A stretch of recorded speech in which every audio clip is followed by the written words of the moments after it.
Today is Thursday, February 11th, 2021. Coming up on Roland Martin Unfiltered, day 3 of Donald Trump's second impeachment trial. Democrats close strong. Also, we'll talk with Ronald Haley, the attorney representing the family of Quawan Bobby Charles, to give us an update on that case out of Louisiana. Also, we'll speak with a former co-host of CBS's show The Doctors, who says she was a victim of racism in a toxic environment. Reparations, that's going to be on the agenda next week in Congress. Congresswoman Sheila Jackson Lee will reintroduce a reparations bill to Congress. We'll discuss how some questioning whether Vice President Kamala Harris's niece, Amina Harris, is profiting off of her success. Yeah, she's not.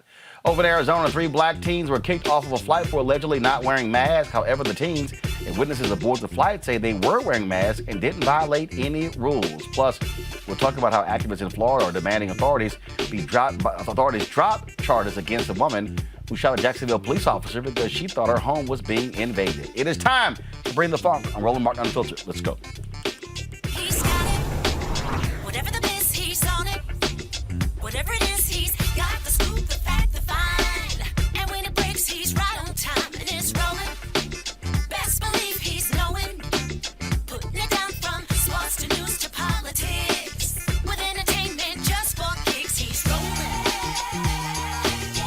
It's on go, roll, y'all. It's Roland Martin, yeah. Rolling with Roland now. He's funky, he's fresh, he's real, the best, you know he's Roland Martin now.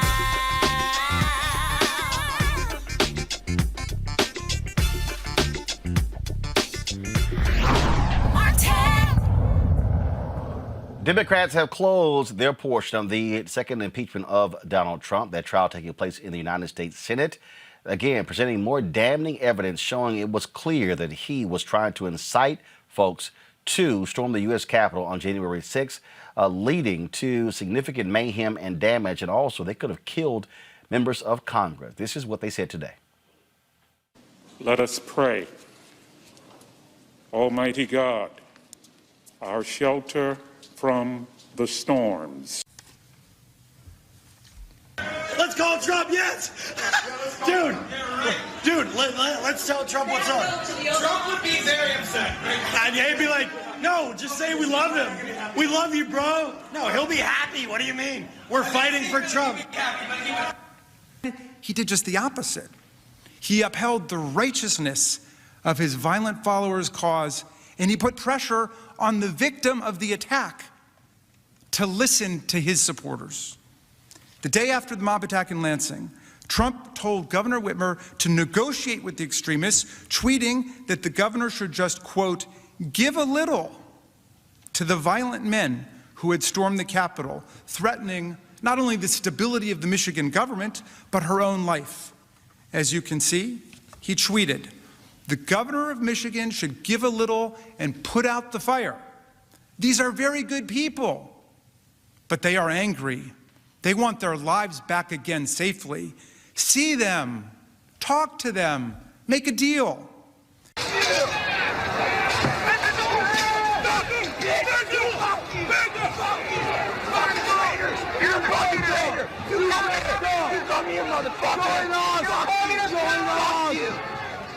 You're a fucking traitor to your country. Yeah. You're a fucking traitor. Fucking traitor.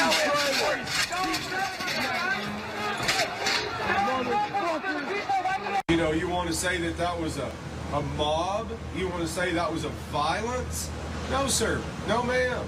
No, we could have a Second Amendment rally on those same steps that we had that rally yesterday.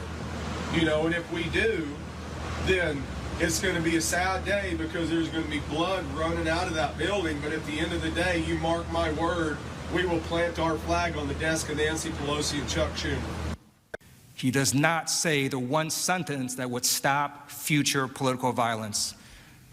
The election was not stolen. He still hasn't said that sentence. That is why National Guard troops in full body armor still patrol outside. Has said over and over his supporters are loyal. In his own words, his supporters are the most loyal that we've seen in our country's history. And he knew that his most hardcore supporters were willing to direct violence at elected officials, indeed to attack and lay siege to a Capitol building. And he knew they would be ready to heed his call on January 6th to stop the steal by using violence to block the peaceful transfer of power in the United States. He knew they were coming. He brought them here, and he welcomed them with open arms. We hear you and love you from the Oval Office. My dear colleagues, is there any political leader in this room who believes that if he is ever allowed by the Senate to get back into the Oval Office, Donald Trump would stop inciting violence to get his way? Would you bet the lives of more police officers on that? Would you bet the safety of your family on that? Would you bet the future of your democracy on that? President Trump declared his conduct totally appropriate. So, if he gets back into office and it happens again, we'll have no one to blame but ourselves. Senators, the evidence is clear. We showed you statements, videos, affidavits that prove President Trump incited an insurrection that he alone had the power to stop. And the fact that he didn't stop it, the fact that he incited a lawless attack and abdicated his duty to defend us from it, the fact that he actually further inflamed the mob, attacking his vice president while assassins were pursuing him in this Capitol, more than requires conviction and disqualification. We humbly ask you to convict President Trump for the crime for which he is overwhelmingly guilty of. Because if you don't, if we pretend this didn't happen, or worse, if we let it go unanswered, who's to say it won't happen again?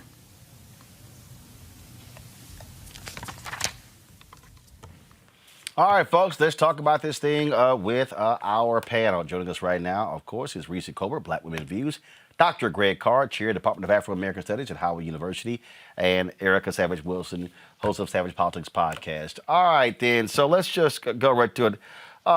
Greg, you, of course, law school graduate. You saw all of these legal gymnastics Donald Trump's team has been trying to perform.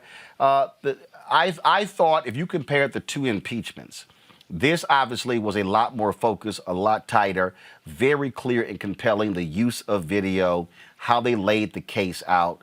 It doesn't make a difference because Republicans don't have the guts to oppose Donald Trump. But I do think what they have laid out is for every Republican who chooses to vote for Donald Trump and not to convict him, use this against them in their reelection. Absolutely, Roland. In fact, that's who they're arguing to. The jury are the people outside who are bearing witness to this. Those lawyers have, when the facts are on your side, argue the facts. When the law is on your side, argue the law. And when the facts and the law are both not on your side, just pound on the table. And that really reveals, I think, the limits of law in any society. Law is human-made. So you've got to look at the social context. And I was listening to Dick Durbin today. Even as Durbin, they were asking him, are you talking to people? Because apparently Joe Biden did what Joe Biden has to do. Apparently it's in his DNA.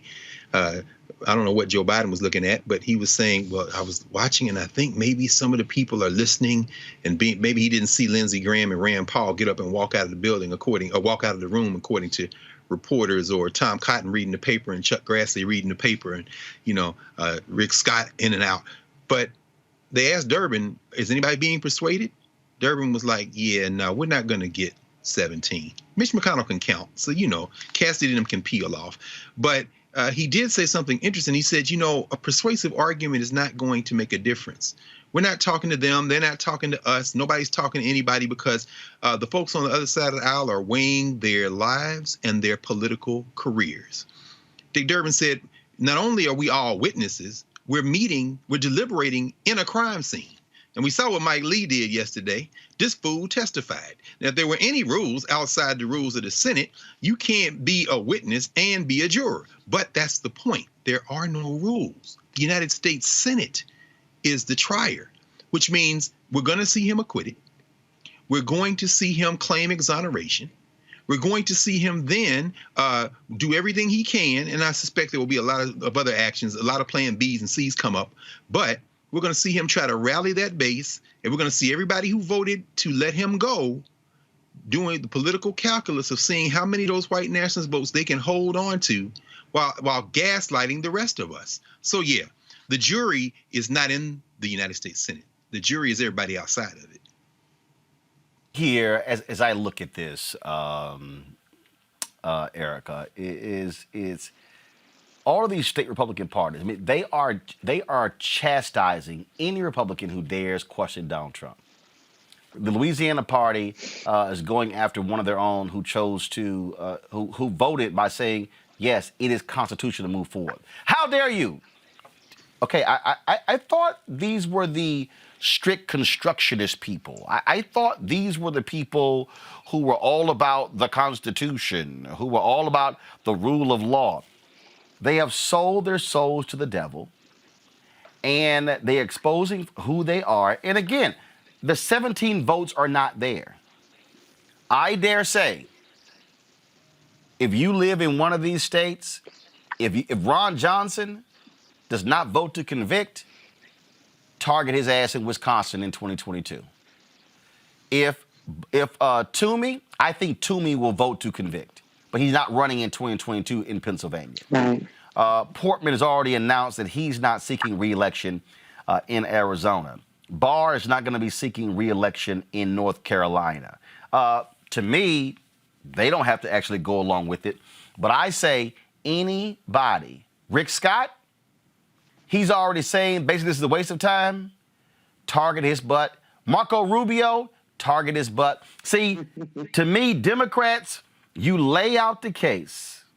And if they choose to let this man walk free after what he incited, they should target every single one to throw them the hell out of office. Right. There definitely should be hell to pay because there were people that actually paid for this with their lives.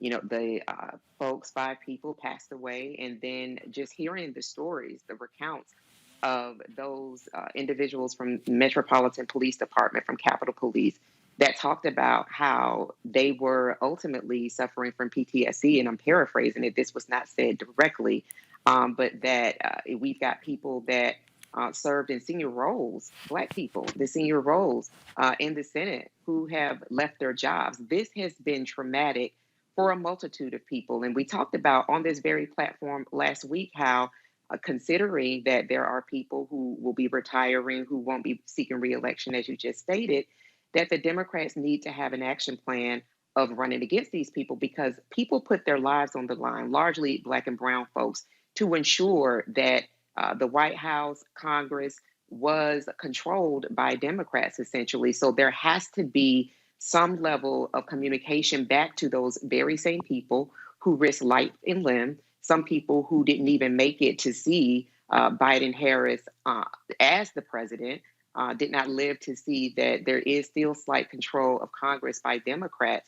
But there is something owed to say that, these people did, in fact, make sure that we have power. So in turn, we're going to make sure that we have quality people that are running for these empty seats before the previous person that held the presidency decides to run folks in his family, and that people that he that have still aligned themselves with him choose to run for those seats again. And for these folks that are calling themselves retiring, that will no longer be serving in the Senate capacity, to follow those people in their careers to see if they're going to be going for governorships and things of that nature. So this is what it takes. It's going to take, and we've said it on the show plenty of times before, for people to have a long political memory, to not allow this moment to escape. Because if nothing more, Republicans are definitely masters of of puppetry to make it seem as though something that happened just a moment ago was something that actually happened years ago. It was crazy to sit there and listen, Reese, as the Democrats talked about Donald Trump encouraging the folks who ran that bus off the road in Texas. When one of the people who was sitting in the Senate who cheered it on Twitter was Senator Marco Rubio. See, that's the other deal. So when they're laying out the case against Trump, they're really laying the case against the people sitting in the audience. So you're asking the people who themselves are thugs to throw out a bigger thug. Well, that they're not going to do it because if they vote against Trump, they're actually voting against themselves. They're actually saying that they are guilty. Now, I can't hear you, Reese. You on mute? Yes, okay. There we go. My bad. All right, yeah. Well, here's the thing. Republicans have been co-conspirators for the entire Trump regime. All they care about is power, and in particular, white nationalist power.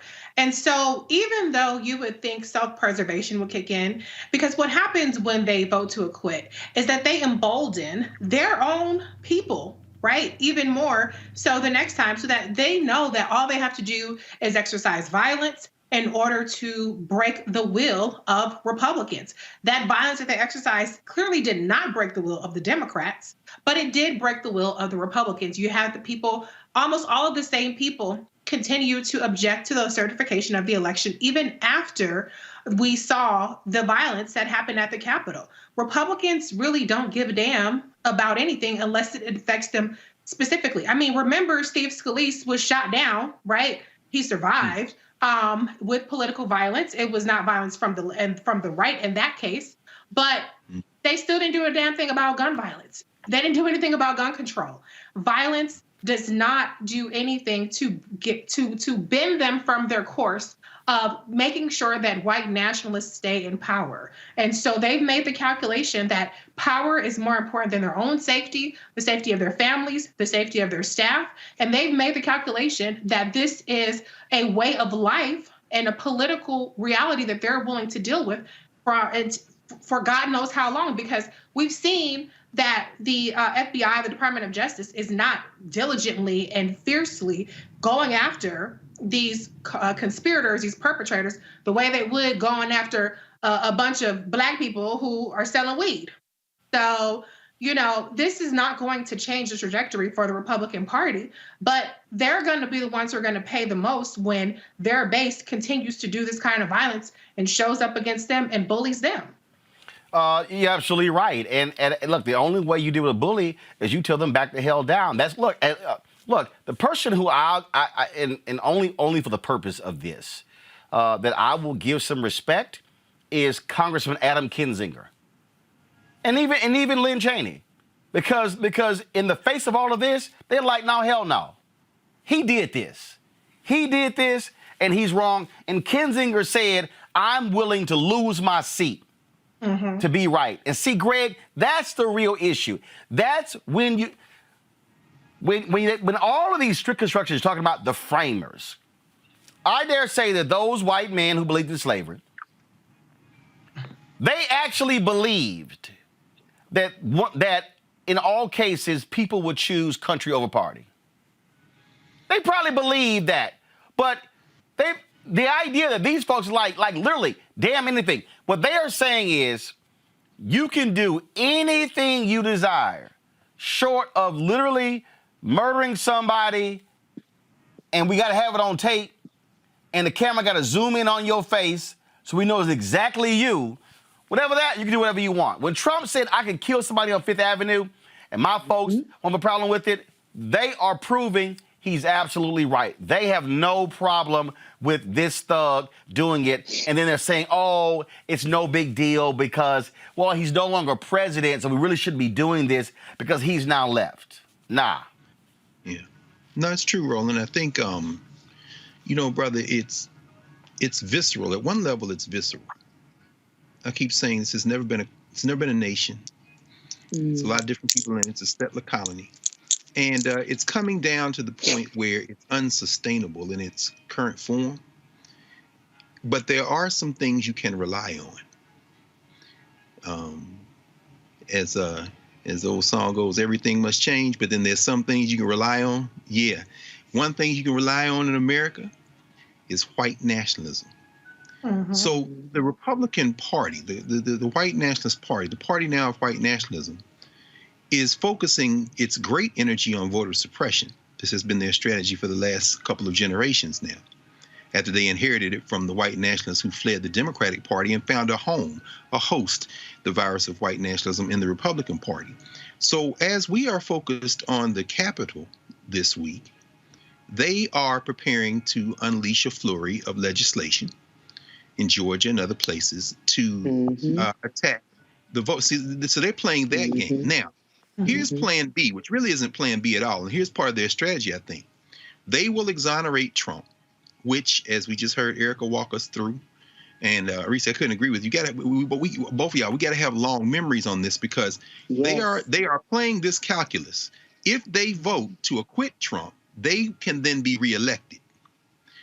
They will then hand off the responsibility of making sure Donald John Trump cannot run for anything off again to Letitia James, to Carl Racine. They're going to push this off on the quote unquote blue folk so that they can do two things.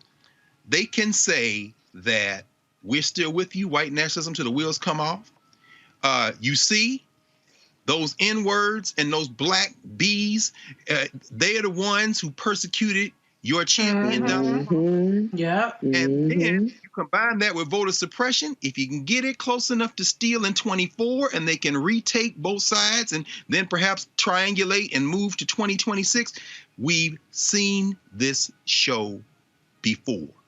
The name of the show is the United States of America. And finally, on the founding fathers, I like to believe I would have had the courage to kill George Washington or James Madison, to kill Thomas Jefferson in his bed, in his sleep, perhaps poison him with ground up glass, or talk to some of the Igbo women at Montpelier and perhaps sneak something in the food of James Madison. I like to believe I would like to have been one of those people. I have no respect for them because they did believe in democracy for everybody but me and you and Reese and Erica. So therefore you can go to hell. I know where I live. It's time for us to have the maturity to understand where we live so that we can then act in our own interests. What we have to understand, I think, moving forward here, and this is just the reality, and I have been saying it now for 11, 12 years. What we are seeing is full-on, full-bore white nationalism. What you're seeing from Fox News, what you're seeing from OANN, what you're seeing from Newsmax is literally the full-scale promotion of white supremacy, white nationalism. Erica, what these folks are, I mean, again, they used to use the phrase dog whistling. That's gone. There is no dog whistling. There is literally, say it just so everybody can hear it. They're not trying to hide it. They're not trying to dance around it. They are real clear. It is going to be a part of their entire strategy. That's their deal.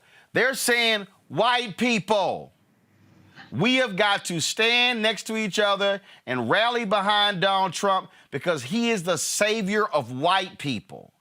And then those black folks who are standing with them, those are the black folks who are the Stevens in Django. They're the ones, the brother in Mississippi who was the one who voted against black voting rights in 1890. They're the ones who sold black people out, who tried to turn in Harriet Tubman. That's who they are. Yeah, I said it. If you stand with Donald Trump and these yahoos, that's exactly who you are, Erica. And we just got to just call it like a TI is.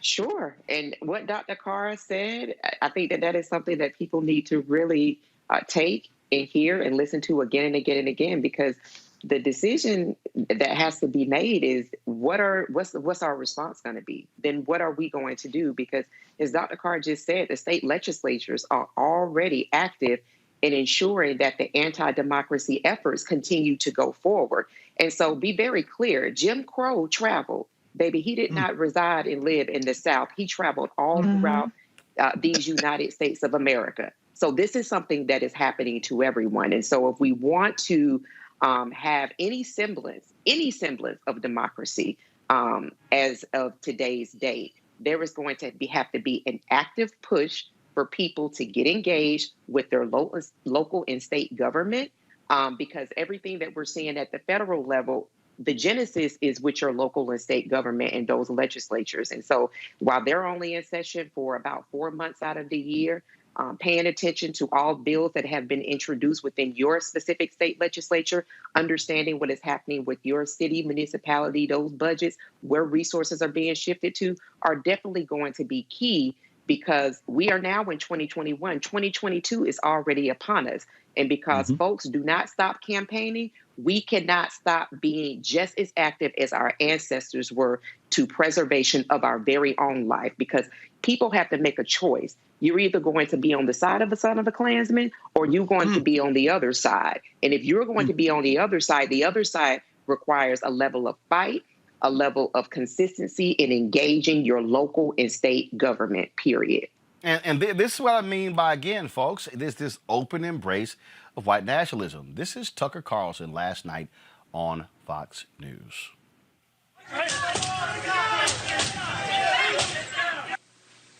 So what does all of this mean exactly? We're not sure what it means, and we're not going to speculate. We do know for certain that the known facts of what happened on January 6th deviate in very important ways from the story they are now telling us, including the story they told us today in the impeachment hearings. And in many places, the known facts bear no resemblance to the story they're telling. They're just flat out lying. There's no question about that. The question is, why would they lie about this? For an answer, think back to last spring.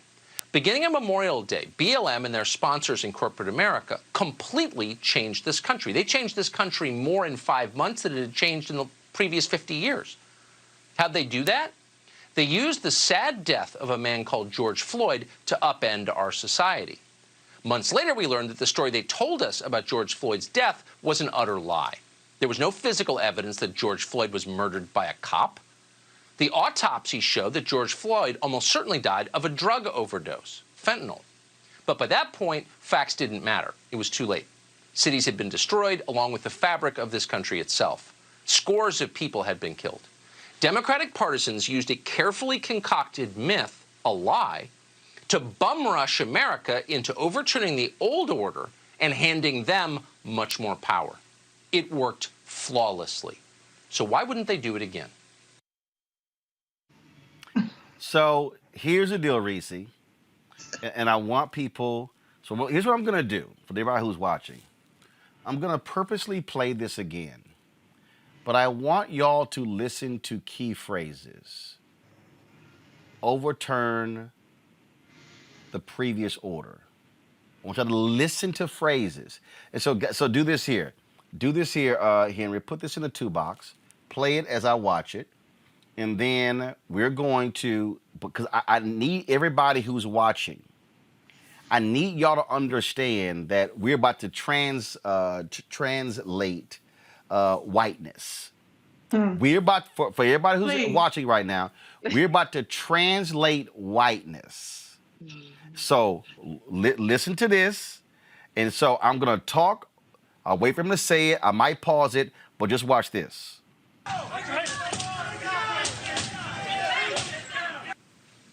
So what does all of this mean exactly? We're not sure what it means, and we're not going to speculate. Okay, let's just stop right there. We don't know what this means.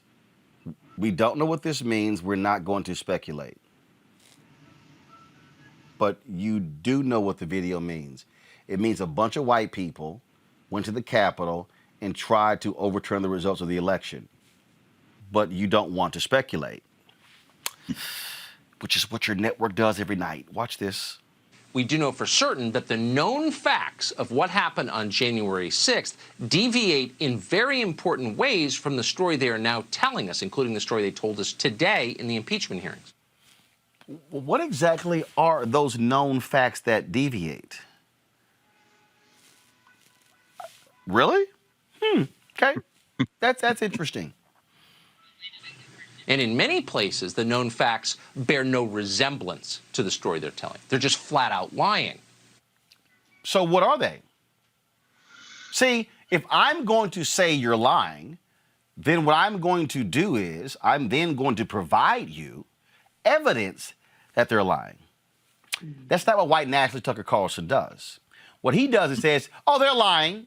And then his white nationalist audience goes, hey, Tucker's right. Not a hint of evidence to back it up. But listen. There's no question about that. The question is, why would they lie about this?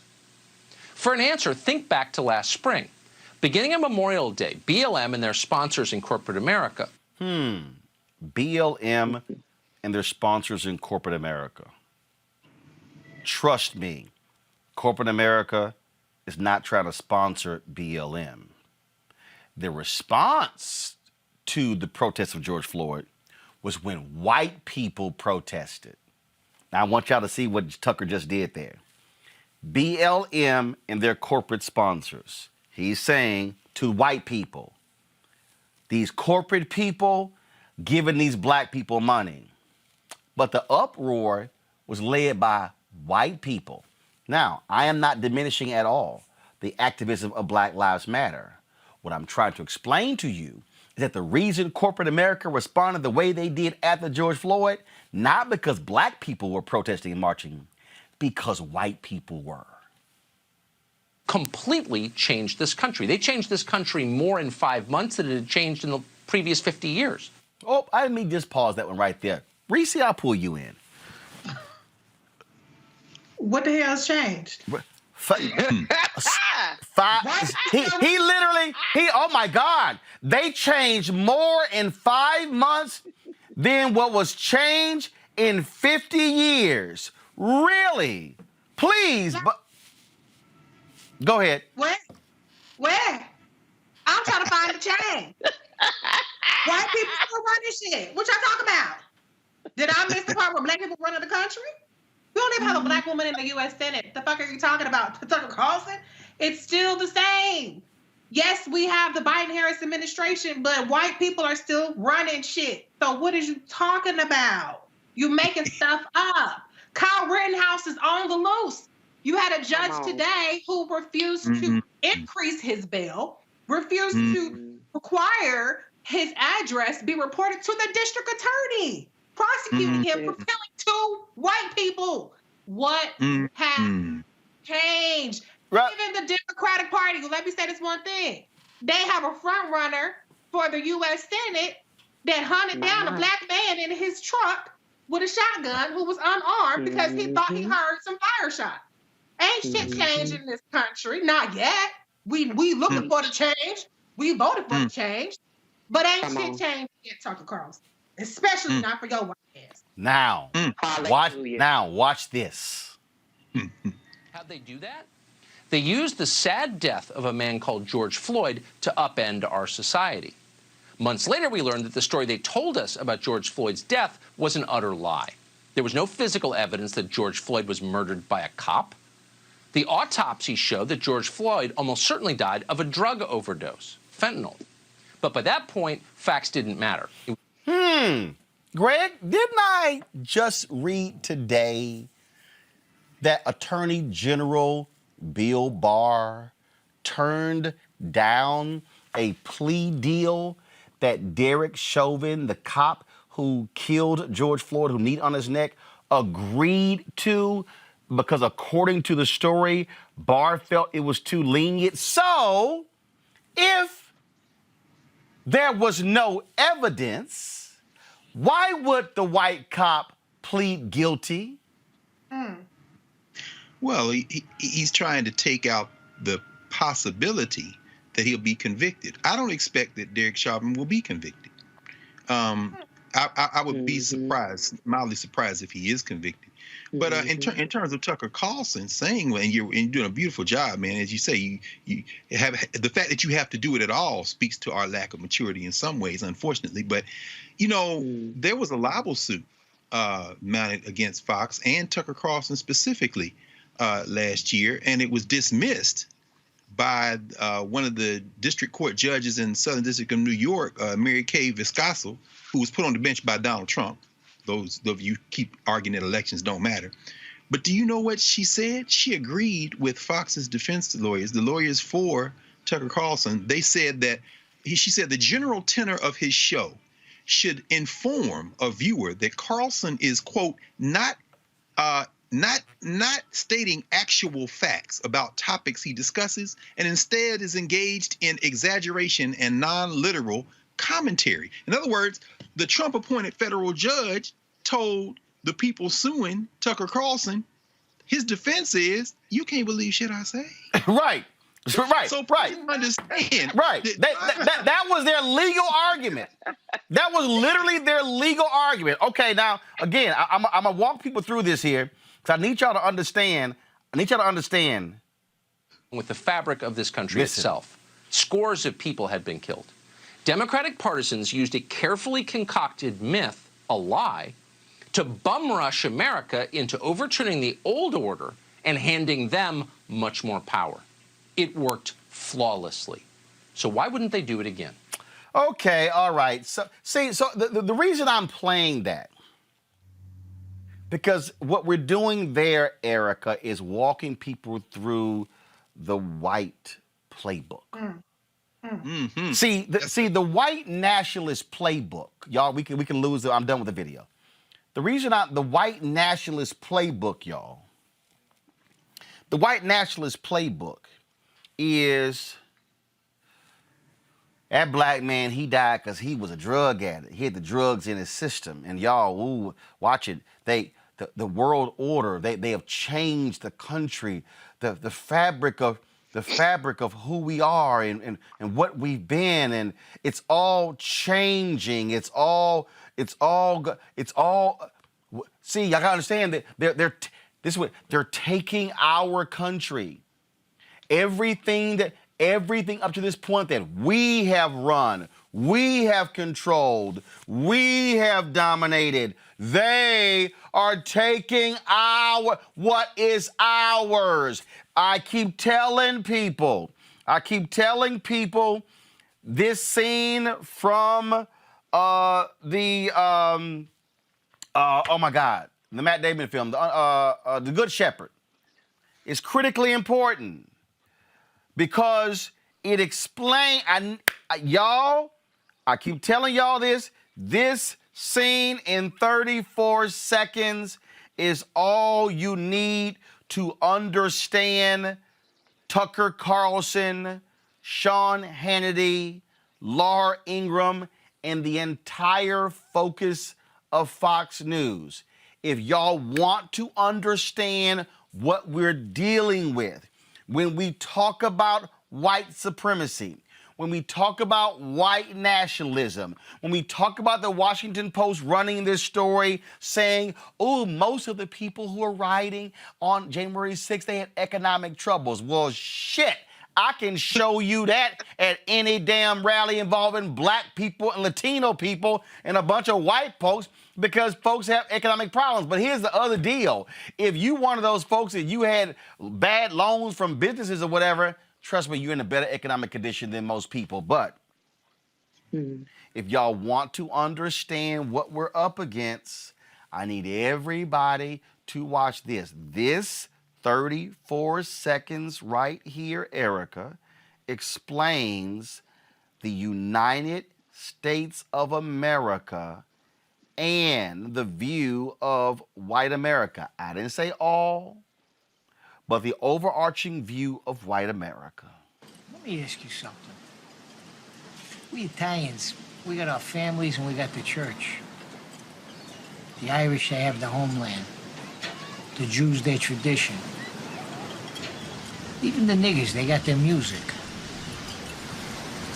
What about you people, Mr. Carlson? What do you have? The United States of America. The rest of you are just visiting.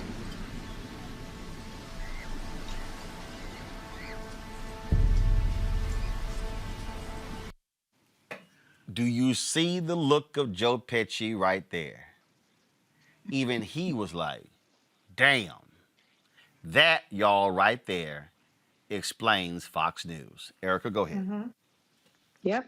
And after genocide, after enslavement, after being wet nurses, after being lynched with our children, future generations in our belly, after Black men were lynched as well, after the continued atrocities that we face, that we did, in fact, build this country. Black folks built this country. My people, your people, Dr. Carr's people, Reese's people built this damn country.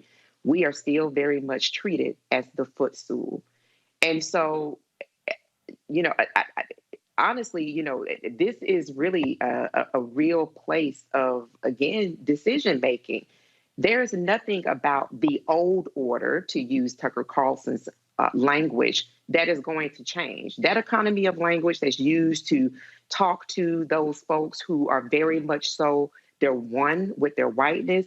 They walk in agreement with the son of a Klansman and everybody that supports them, no matter what their title is.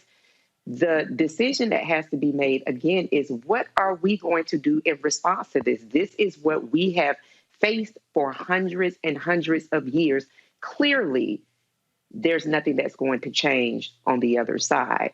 How will we respond, and respond in a way that will preserve our very own people?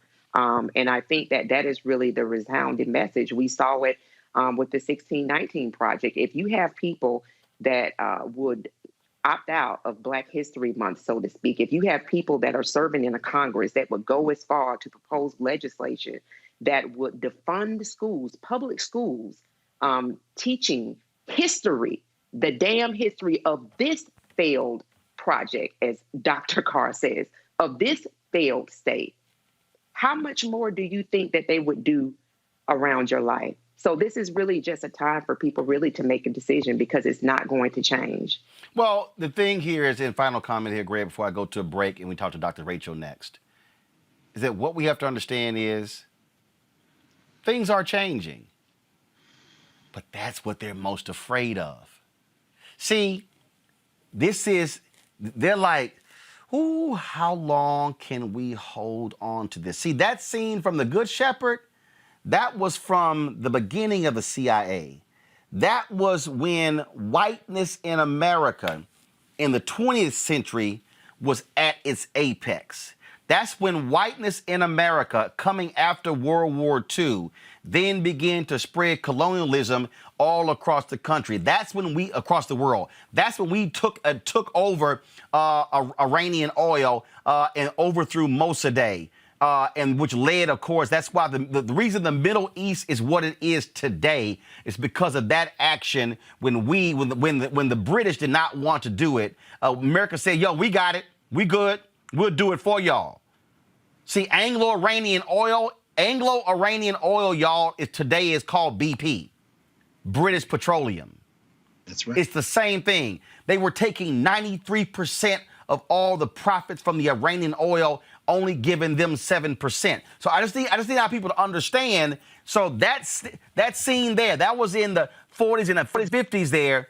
Whiteness was supreme, and guess what happened? Black freedom movement.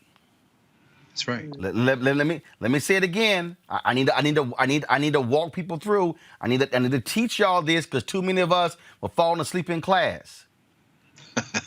The reason Fox News and the Tucker Carlsons of the world and the Sean Hannitys and the Rush Limbaughs who's dying of lung cancer and the Laura Ingrams and the Republican Party, the reason they are who they are is because Black people forced America to do what Dr. King said, be true to what you said on paper.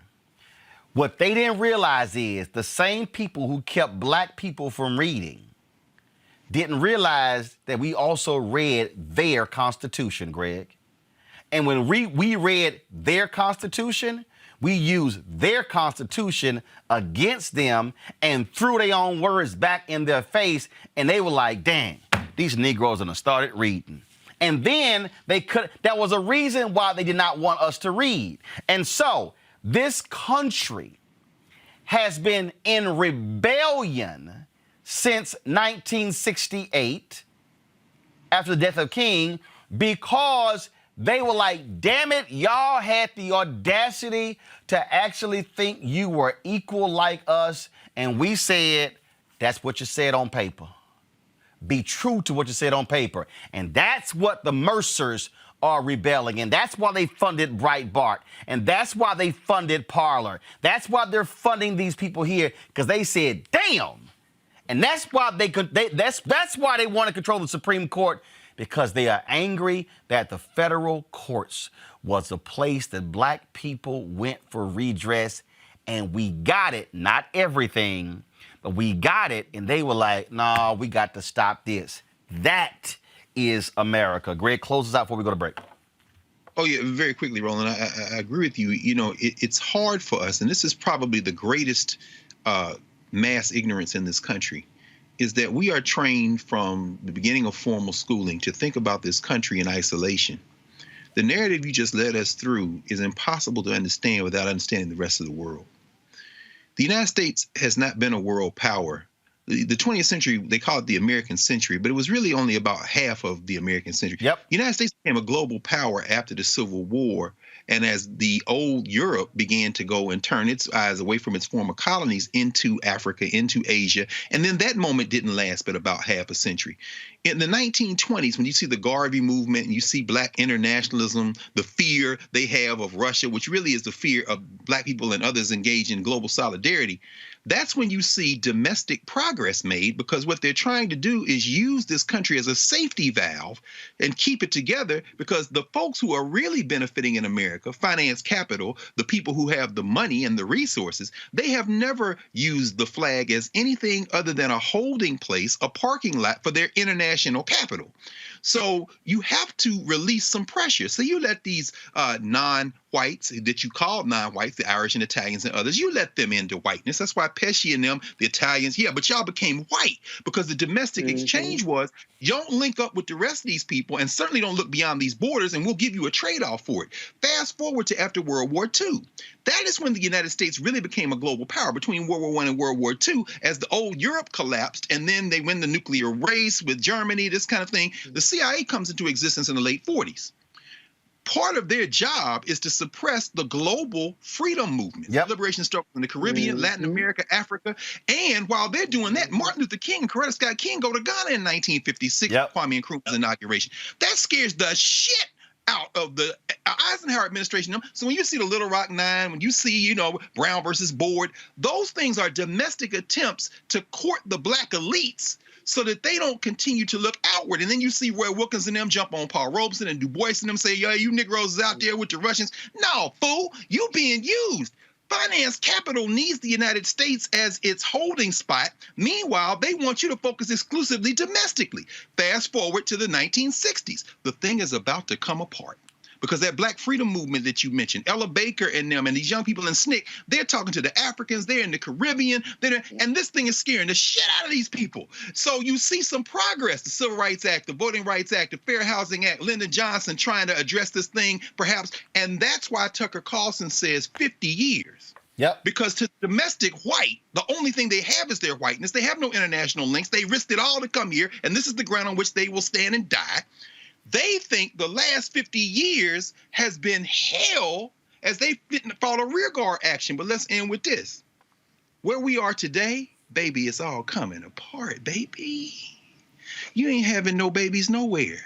The United States, Europe, Latin America. And so what you see... And that's why Tucker had on a Muslim sister to argue against bringing more African immigrants to Europe, when she admitted lying on her own paper to get to Europe as well. So they want to use black people, because you're absolutely right. What's happening in Europe, they're not having babies in Germany. They're not having babies in Italy. They're not having babies in France. Well, guess where you're going to have people come from? Immigration. The same in America. They mad white folks ain't having babies. The annual death rate in 10 states is higher than the annual white birth rate. So the reason they against the Latinos coming in, they're like, damn, because hell, they come in, we losing whiteness. That's all 2043. Which is why I keep trying to explain to folk, y'all can spend y'all time watching these other little shows, Come on. who are driving their narrative. That's why you got to watch this show to understand there's a whole new narrative that you should be hearing from and learning about to educate you. Speaking of that, Dr. Rachel Ross, the former co-host of the CBS show The Doctors, has come out publicly and talk about her experience on the syndicated daytime talk show. She said it was hostile and it made Ellen's show look like a walk in the park. She said that the whole culture is toxic. The executive producer constantly yells at people. She even cussed me out once. There was also always something about my hair. They were constantly making comments and harassing me about my hair. Now, according to reports, multiple people have complained to the show's executive producer, often shot down pictures involving African Americans and berated producers who wanted to book non-white experts. Not only this, folks, the overarching issues of the toxic workplace at CBS. Now, the EP says, I am devastated by these unfounded and shocking allegations. I stay by my character and know the truth that I have been a champion for diverse talent and inclusive stories throughout my entire career. While it is impossible to prove that I did not do something, I can absolutely say these hurtful lies are not true. Rachel Ross says her contract was not renewed and that she was iced out after she met with CBS about the alleged toxic environment. She joins us right now. Doc, how you doing? Hey, good. How about yourself, Roland? I'm doing good. What has it been like for you since you publicly talked about your experience at the Doctors? This, of course, comes in the wake of the reports we're dealing with WCBS and their owned and operated stations, and we at NABJ called for the firing of Peter Dunn and David Friend. That's on the CBS O&O. But we've gotten phone calls from people saying that this is across all CBS. It's CBS Radio, it's CBS News, it's CBS Syndication, it's CBS NewsPath, it's CBS O&Os. It is entire corporate culture. What has it been like for you since you talked about this publicly? Well, you know, it's been interesting because when I went forward, the reporter called me and I gave my take on it. I recognized that this is something that all of us deal with, whether you work for a small business in your town, whether you're working for CBS, and I'm sure even you, Roland, have had situations like this where we're in these positions where, you know, there's somebody that's kind of harassing us, doing microaggressions, and really you kind of grin and bear it because you just have to be happy to be there. So for me personally, being able to talk about it has been like this huge weight lifted off of me because, you know, we're Black folks, and part of this is embarrassing. You know, it's embarrassing that you succumb to the abuses that you do when you go to these things. Everybody thought it was such a great thing for me to be on the show and was wondering what happened. So it was really kind of like this massive weight of bricks coming off of me to actually share some of the experiences, and the article just really touched on the surface of it. I mean, when we say it's toxic, I mean, it was beyond toxic. And, you know, Dr. Ian is there now, and God bless him, because I can't imagine that things are any better for him either. You know, one of the things you said it best, folks that get excited when they see us in these positions, not realizing what happens behind closed doors, not realizing the kind of comments that are made about us when we're in the room, but most importantly, when we're not in the room as well.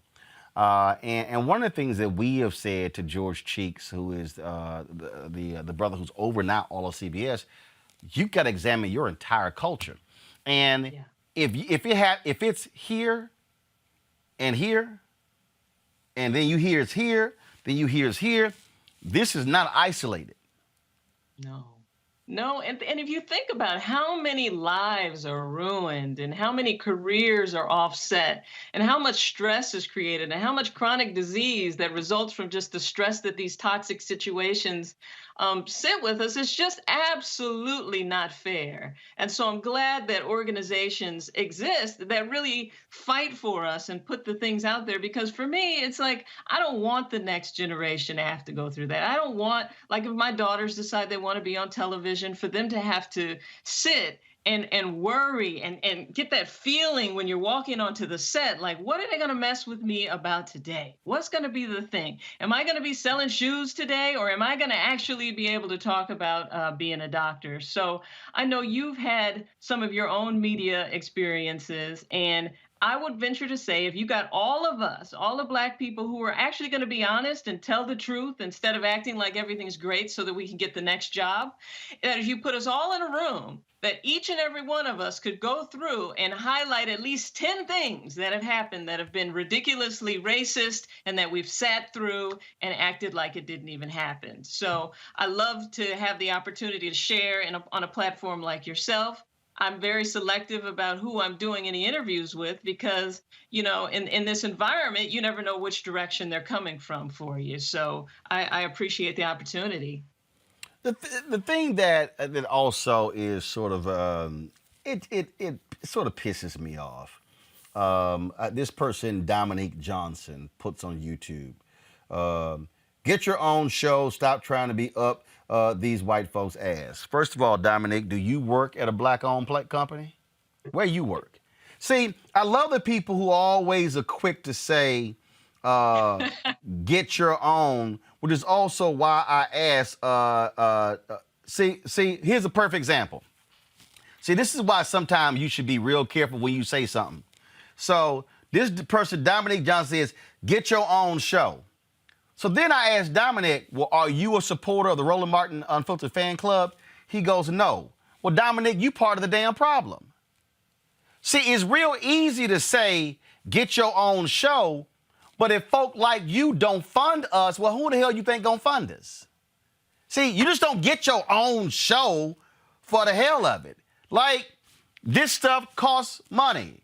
Equipment, monitors, lights, cameras, connectivity, you name it. And so the reality is, I'm not going to use that argument, always get your own. No, I want us to be treated fairly, whether you have a show at the doctor's, whether I'm independent over here or elsewhere. But part of the problem is, it's a whole bunch of us who talk shit, who then don't turn around and don't support us. That's right. That's right. No, absolutely. And I think Dominique has to kind of go back and reevaluate that because it's absolutely true. I mean, sure, we can go get a show, but shouldn't we be able to sit on a show with other people, with white people, and be treated just like they are? You know, like, why should the Black doctor be singled out to be treated one way and everybody else treated a different way? That is not fair. That's not how things should be. My ancestors built the country. I mean, so why do I need to feel marginalized in certain situations? It's not fair. And that's why I spoke up. I had the opportunity to go off the record or on the record. And I recognized that there was a lot of weight if you go on the record. If you say, yeah, I'm Dr. Rachel Ross, and this was my experience, that's a big deal.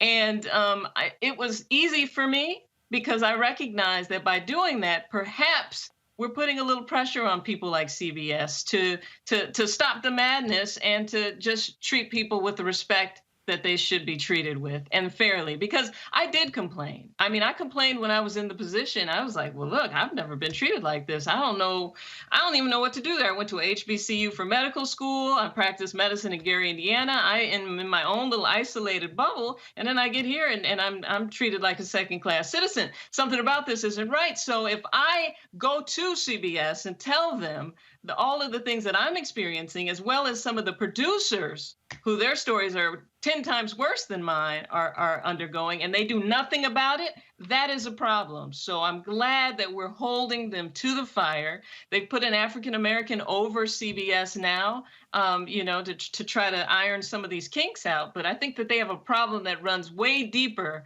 than any of us can ever know or realize. Well, what is happening and what's running deeply is whiteness. It's whiteness. See, again, earlier today, Annie Apple, her son Eli Apple plays in the NFL, and she was remarking about she said, these sports journalists sure doing a whole lot protecting whiteness. And I said, Annie, that's because most of the sports editors and the radio talk show host, I said, and the columnist, I said, there's more racism in the press box than there is on the field. Oh. I mean, that's just the reality. The media industry is largely run by white men. It is. That's right. And, and I'm talking about not just white men in the executive suite. I'm talking about white men on the network level. on the O&O level, the syndication level, when it comes to agents, when it comes to the business managers, when it comes to the... See, we can go down the whole line. And so, I mean, every time Hollywood holler liberal Hollywood, I'm like, no, don't holler liberal Hollywood, because there's a whole bunch of racist liberals in Hollywood because they also shut black people out. And so we got to call it what it is and not dance around it, because folks think if you write a check to the UNCF, NAACP, you good. Not if you keeping black people from being able to be empowered themselves and being able to grow and thrive. No, that's awesome. That's right. Now, I'm going to leave you with this funny story. So I had just started on the doctors, and I was under the impression that, hey, you know, I'm relatable. I'm on here. I can handle sex topics. I can handle the health topics. So I am in. This is great. And so as a pep talk before I went out, the executive producer goes, and he's like, you get out there and you be like, I represent the African Americans. Just be it. Be sassy. You represent African Americans. And I just remember at that point just feeling kind of like, I mean, I know every day I represent African Americans because, you know, that's who I am. But for him to sit and tell me this, that was kind of the beginning of it, where I really recognized, I was like, oh, I'm the black girl on the show. Okay, well, you know, let me see what that's going to be like. So it is time. Time is up. You know, we were using that mantra for a really long time. Time's up. Time's up for us to have to play in the back and to pretend like everything's okay when it's not. I'm actually embarrassed that I sat there for so long and endured some of the stuff that I went through. But hey, it is a learning experience. And I'm hoping that by doing interviews like yours and speaking out, that it gives those of us who are sitting and have to go back tomorrow to a toxic work environment, to give you the power to be like, you know what, I'm not doing that anymore. And this is why. Dr. Rachel, we certainly appreciate it. Thanks a lot. Always a pleasure. All right. Chat with you soon. Okay. Folks, I want to go back to my panel here. The thing here when we talk about how we are to confront what's going on, there is sort of this expectation that if you just keep it quiet and not say anything. And I remember when it was April of 2013 when my last day at CNN, and I was talking to someone, and we were just talking about, again, how things are. And I remember when before I left, I was actually named Journalist of the Year with the National Association of Black Journalists. And did Jeff Zucker have the CNN PR people issue a statement? No. In fact, none of the executives internally said a word to me. Two executives. Two executives said, congratulations on this honor. Thought that Susan Grant and Greg D'Alba. Those were two high-ranking executives. The rest of them completely ignored it. And I remember Mark Lamont Hill was doing HuffPost Live. And Reese, he asked me, the discussion was me, I think Giselle Fernandez, and I forgot who the third person was. And we were talking about, you know, media, and we're talking about what we deal with. And I was asked the question by Mark, Roland, why do you think you didn't get a show? And I said point blank, I said, I didn't get a show because there were some people there who were uncomfortable with having a black host, especially one with an opinion. Oh, man. That caused Mediaite put a story up. That caused all kind of hell. Folks were blasting me. I can't believe you said that. You know, I'm white and I didn't get a show there. Wasn't because I was white. I was like, dude, there were a lot of white people in front of you. So, really? And this is what I said. Reese, I said, y'all gonna realize I'm not going to be that person who waits until I'm 75 and I'm writing my memoirs to talk about what I went through. I said, somebody in the moment has to speak to what's happening in the moment in order for stuff to change. And that really is what folks don't want to confront when you're in the moment, because what Dr. Rachel is wrong. Yes, what happens in this industry, it's, we're not going to hire them. Oh, I know for a fact. I mean, I watched some of these other folk, and I don't just mean the black people. I'm talking about, I watch some of these white commentators. They can't carry my iPad. Nope. They can't carry my iPad. And I got 3 of them. They can't carry not now one. But I know these white executives, no. Too militant, too black, too opinionated, too honest. Yeah, we want honest, but we don't really want honest. We want provocative, but we don't really want provocative. We want entertaining, we don't want entertaining. So I know these white execs have been blocking me from network opportunities because I'm not going to play that Negro be quiet game. I mean, it takes great courage to stand in your truth and to be unapologetic and be able to risk everything, in that moment. And that's not something that, I will be honest, most of us are cut out for when our livelihoods are on the line. I mean, I'm all unbossed, unfiltered on Twitter, but at my job, I ain't calling out white supremacy and shit like that. I'm not stupid. I got a paycheck, I got a pension to maintain, okay? So I know when to be Reese Colbert, financial manager, and when to be Black Woman Views, okay? So I say shout out to Rachel Ross for now coming out with the truth. And I do completely understand there is a level of we have to get along to go along to get along. We have to play the game. We have to play the politics. That transcends every industry. It's not just a media thing. It's a Black person in America thing. We all make calculations on a daily basis of what we're going to deal with to keep a roof over our head and put a food on our tables. And the bad part about it, the catch-22 is, I know at my job, I know in corporate America, if you go to HR, your ass getting fired. Okay, don't matter how right you are. So you have to find a way to navigate. You have to find a way to manage up, manage around, stay somewhat authentic as you could be, and keep a paycheck from a 9-to-5 job. And you find a way to make it work. That's just the reality that we deal with. But then when you come out, even if there isn't anything at stake for you in that moment, people say, well, you got what you deserve. Why didn't you say anything then? Or whatever the situation may be, you should have just been happy to have a job. So it's almost a lose-lose situation. And we all end up having to individually advocate for ourselves and cope with it. And in some cases, go through traumatic and damaging and unhealthy experiences.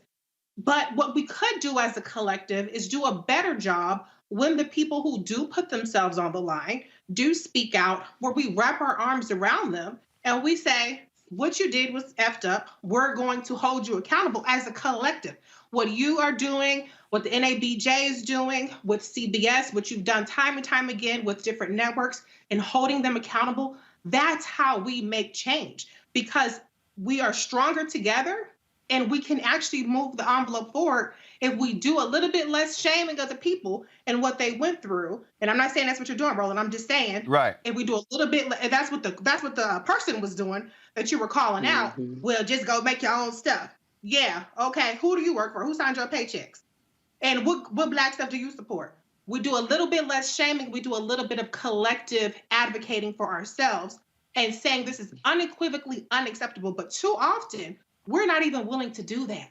We're not even willing to do that. And that's why we keep fighting these same battles over and over again and trying to go in on the person who was on the receiving end instead of going up against the power structure. The thing here, how we move forward, Erica, is, and I agree with Reese, but I also realize for everybody who say they Martin Luther King, 95% on the line. Come on. The real truth is this here. We got a whole bunch of parking lot militants in Black America. My. Sure. We got a whole bunch of people. Oh, they will talk some shit in the parking lot. Oh, they bold in the parking lot. But when you walk in that building, even if you change your tone, even if you, you speak up and then you like, your ass gonna say, no, you by yourself on that one. Just like I had a corporate exec tell me, Erica, she said to me, if I hear somebody say it's lonely at the top, she said, I blame your punk ass because you didn't bring nobody with you. Preach it. Hello. Preach it. She said, if you Black and you say it's lonely at the top, she said, that's your fault because you didn't bring nobody with you when you got the job. And so all I'm saying is, you can't show me, Jack, where we've gotten ahead by just sitting here being quiet, keeping your head down and moving forward. Somebody, you got to have the inside outside. Somebody got to be the quiet one making the thing happen, but you still got to have that Malcolm. Because remember, Martin was a radical until Malcolm came along. And then Martin became the moderate. Malcolm became the radical. And then when Martin was there, guess what? Stokely came along. And it was like, oh, hell, that looked like damn. But when Martin spoke out against the Vietnam War, he went from moderate to outcast. I'm just saying. Yeah. Go right ahead. Absolutely. That's right. Yeah, you're right. And we have to think about these iconic figures that we're always talking about, the level of popularity that they had at the time of their passing. You know, we're all very, aware of Dr. King. His popularity was waning and deeply dismal at the time of his passing. So it is definitely not popular to be quote unquote radical, but it's not definitely that when we are the beneficiaries of that. And a part of this, I think, is really kind of fueled by the keyboard cowardice known as social media. So people are very much so able to share their opinions, what needs to be done, what has to be done. But when the unsexy part of that, which is the actual work, that's when you pretty much see the parking lot empty. So again, kudos to Dr. Ross for her level of courage. And it takes all of us to be able to do that very thing in some small way on our particular positions, even if we're not going to be as bold to leave or to call something out. If you do have a position that allows for you to be able to expand programming or expand something to bring in other people, then that's what you want to do. So people just have to find out what way that they can bring about change and operate in their lane at their job and do that. And look, Greg, everybody's not going to do what I do. They're not going to do it the way I do it. But here's what I do know. Look, it ain't a doubt that the black folks at CNN who have been able to do what they have been doing in the last 7 years, if I didn't do what I did those 6 years there, those opportunities would not be there. I mean, that ain't me saying it. That's what other folks at CNN have said. They say, Ro, you made this stuff possible because you were not willing just to be quiet and accept it and take it and go along to get along. That's right, Roland. And with all due respect, I wouldn't refer to you or the generation that kicked in doors so that you could get the Max Robinsons and the Dorothy Gillums. I wouldn't refer to any of them, any of you, Mal Good, our frat brother. I wouldn't refer to any of you as trailblazers. Because the question becomes, what is your objective? If your objective is employment, then sure, being the first to do this or the first to that, that's important. But, when you said stand in your truth, that hit me right between the eyes. Just like when Dr. Ross said, I went to HBCU medical school, I practiced medicine in Gary. When you think about the fact that when you see a black person in white media, white commercial media, it's no different than seeing a black politician. You're not looking at someone who, A, got there by themselves, or B, was let in because of a change in the structure that was anything other than a response to the rest of us. Now, shows, for example, you're going to hear Russell Maroon Schultz or Mutulu Shakur, or the many black political prisoners who did give up everything in the 1960s and 70s and have been locked up for decades. Mumia Abu-Jamal, for that matter, Leonard Peltier. Let's talk about the Native Americans. I mean, these are for Assata Shakur, who couldn't even come see her family no more, is in Cuba somewhere. There are levels of commitment to the progress of the collective. Individual Negroes are not only unimpressive, they have been the single greatest beneficiary of mass movements throughout the history. Right. So when I see a Van Jones, when I see a Joy Reid, I'm not looking at someone who is there because of their own merits alone. I'm looking at somebody who's there because they have counted up the cost, these commercial interests, and they realize we can't keep running our cousins out here in front of these people every day. And so the choice those people have to make in those white spaces is, as Reese has said, a calculus. Is my objective to stay in this space? Because if it is, there's certain things I'm going to have to do. Right. It's very interesting. When you mentioned Stokely Carmichael, Kwame Ture, used to always say, as he changed his name again, a man who was basically put out of this country and had to basically travel even, but he said, when you take care of the people, if you sacrifice and struggle for the people will take care of you. Right. Martin King was able to do what he did because he came out of an independent black formation called the Black Church. Make no mistake about it. I was watching Jimmy Walker the other day talking about Good Times, and when John Amos, said, this Bethune, no, hell no," and the Godfather, because on television it's about the white Godfather, whether it be Norman Lear, right, whether it be Philip McGraw right, and his son, whether it be at that point John Amos got to go, and Jimmy Walker, I thought, gave a very excellent description of what you have to do to stay in those spaces. You got to basically see what the white market wants and meet that demand. And in this moment, with black people in the streets and more white people in the streets and people all over the world saying this system cannot be sustained, yeah, of course Eddie Gaw can get a little bass in his voice. Of course Tiffany Cross and Joy Reid can schedule and then Hudson, because in their heart of hearts in that parking lot, that's what they want to say. But never mistake black faces in white spaces. Black people getting published by these white publishers who all of a sudden want to talk about black history like they saying something that isn't something Lerone Bennett was saying for decades. They saying it because they are able to say it because these people see these other people, as you said, in the street, which means y'all better support this space right here, because the more you support this space right here, the more black people going to be on CNN free to see what they want. Watch and see if it ain't true. Well, and keep in mind, when you do see those people on CNN, MSNBC, many of them came through black spaces. And the reason why this is vital, y'all, the reason why this is vital is because of the next story we're about to cover. I have not seen any mainstream network, even ones hosted by black folks, covering the story of Quawan Bobby Charles. The 15-year-old black boy found dead in a sugarcane field in November after investigators say he was last seen with a white woman and her 17-year-old son. Now, she has been arrested.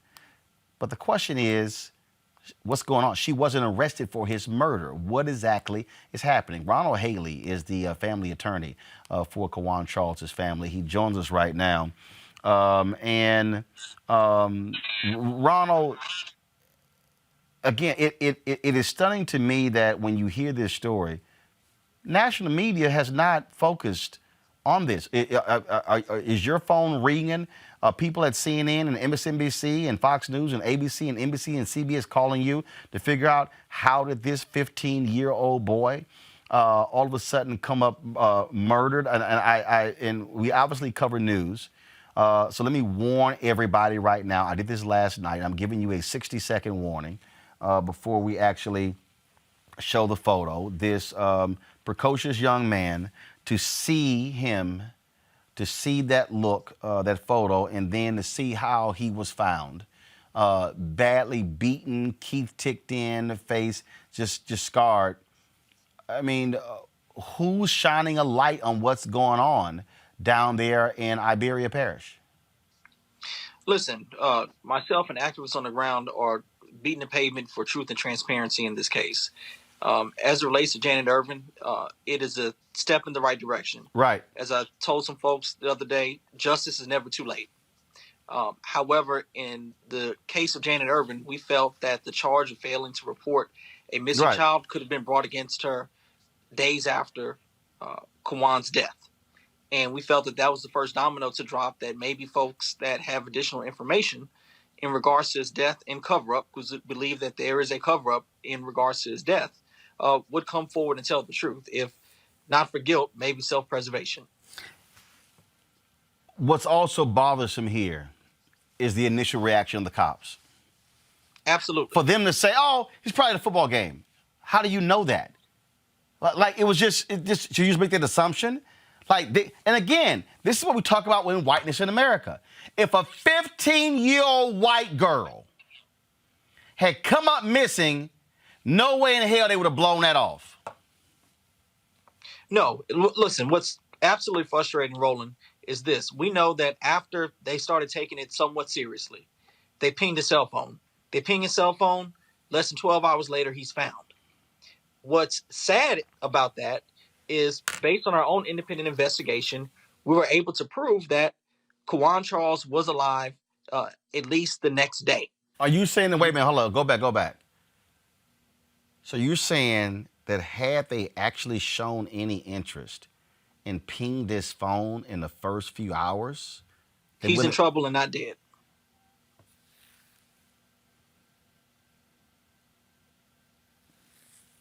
Wow. 12 hours later, they ping his phone and they're able to find him in that condition and face down in the sugarcane field. And what's more troubling, but again, any piece of information we get, we're trying to piece together a jigsaw puzzle here. The final autopsy report came out from Iberia, and it had some telling things in there. They still claim the cause of death is drowning. However, they cannot determine whether or not the cause of death was via suicide, via accident, or homicide. Well, I think you could look at that report and listen, we all took our ACTs, SATs, standardized tests. You know, they give us those paragraphs and you're trying to find out maybe not the perfect answer, but the most logical answer. They said that the individuals that he was with claimed that he woke up in a fit and said he's going to kill himself. Well, that's pretty convenient. The folks that are being looked at for his murder want to pass this off as some type of suicide. Well, the coroner, in his own report, states that suicides by drowning are rare, but they happen. In Quawan's case, he's found in a foot and a half of water. I would suggest that drowning in a foot and a half of water isn't a rarity; it's an anomaly if it did happen. So you could cross that out. Then folks said, "Well, look, maybe he has some drugs, alcohol in the system." Well, according to the toxicology report, low levels of THC, low levels of alcohol, and some of that alcohol could be contributed to the decomposition of the body, because we know that as the body decomposes, sometimes it naturally produces ethanol. But those levels were low, which means by process of elimination, Roland, he wasn't too high, too drunk, slipped and fell into a foot and a half of water and just didn't know where he was at and drowned himself. Further, we know he had no underlying health conditions. This was not an aneurysm or heart attack. He did not have epilepsy, anything that could have rendered him incapacitated in that condition.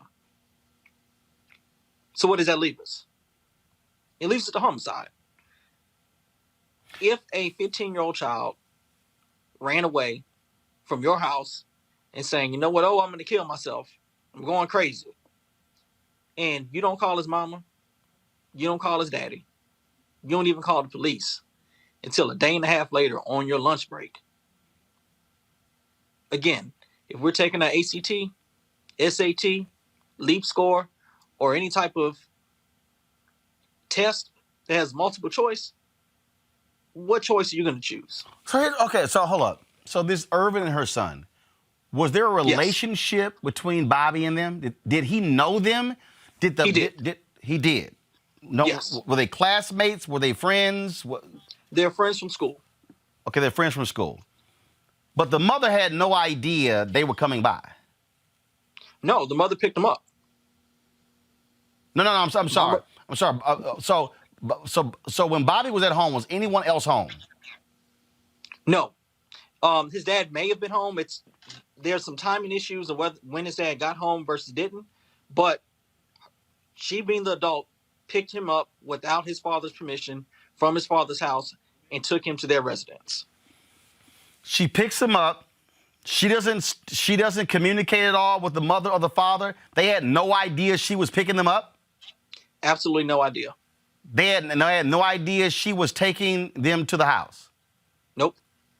So what story has she given to explain how Bobby went from their house to dead? First of all, where he was found, how far is that from their house? A hop, skip, and a jump. So did she or her son say Bobby left their home and ran off or something? That's the excuse they're giving. And so Bobby, let's say for the sake of this discussion, we accept that Bobby runs off. Did they run after Bobby? Or they just let Bobby run out the house and went, all right, he gone? Allegedly, they went and looked for him for a little while and then decided, you know what? I guess he gone. Even though he's 30 minutes from his house. And at no point did Irvin or her son call the cops to say this 15-year-old boy who was at our house ran away. They just went to sleep. Oh, sure, they did. A day and a half later, Janet decided during her lunch break that it was kind of important to inform police at that time. Wait, a day and a half later? Wait a minute, hold up. So you mean tell me Bobby leaves, according to them, Bobby leaves, he's gone. The next day, her son or her don't call the house to check to see if Bobby got home safely. Nope. Then the day after that, they go, oh, I guess we ought to call the cops. If you could believe it. Okay. Who is leading the investigation? Is it the Iberia Sheriff's Department? Is it the state? Who's leading this investigation? The Sheriff's Department right now has the investigation. Do you trust them to run this investigation? Listen, there's a whole lot of stuff going on in policing within the state of Louisiana right now, and in regards to investigations of missing children, in regards of excessive force cases. I'm hopeful that they do the right thing. I'm hopeful that although this is late, in the next step or this step in the right direction will lead to dominoes that will ultimately give the family the peace they deserve. But I'm not going to hold my breath. And it's sad for me to say that. I wish to tell you something differently. I think you can look at how long it took to arrest Janet Irvin on, again, the very obvious charge of failing to report a missing child. You don't need a toxicology report to get arrested for that. You don't need an independent autopsy or an official autopsy to come back to arrest somebody for that. We know she didn't report him missing from the first week. Ronald Haley, we appreciate it. We certainly will keep covering this story, keep us updated on what happens next. Absolutely. Take care, Roland. I appreciate it. Thanks a lot. Guys, go to the break. We'll be back at Roland Martin Unfiltered in a moment. What still impacts and what creates change is when we mobilize. When we say we're not powerless, and if I get with you and you and you, then all of a sudden it's 10, then 20, then 100, then 500, then 2,000, then 5,000. All of a sudden you have mobilized people. That creates that voting power. And then when you throw somebody out, it catches their attention real quick. But not only just that, they have to know what it is that they're standing for. Because if you have friends that talks politics, then of course we're having a decent conversation and I'm being educated at the same time. But if my group of people are not talking about that, then I still don't know. So I can unite with you, and then I'm making sure that you have the voice, but what if you don't have the courage to speak?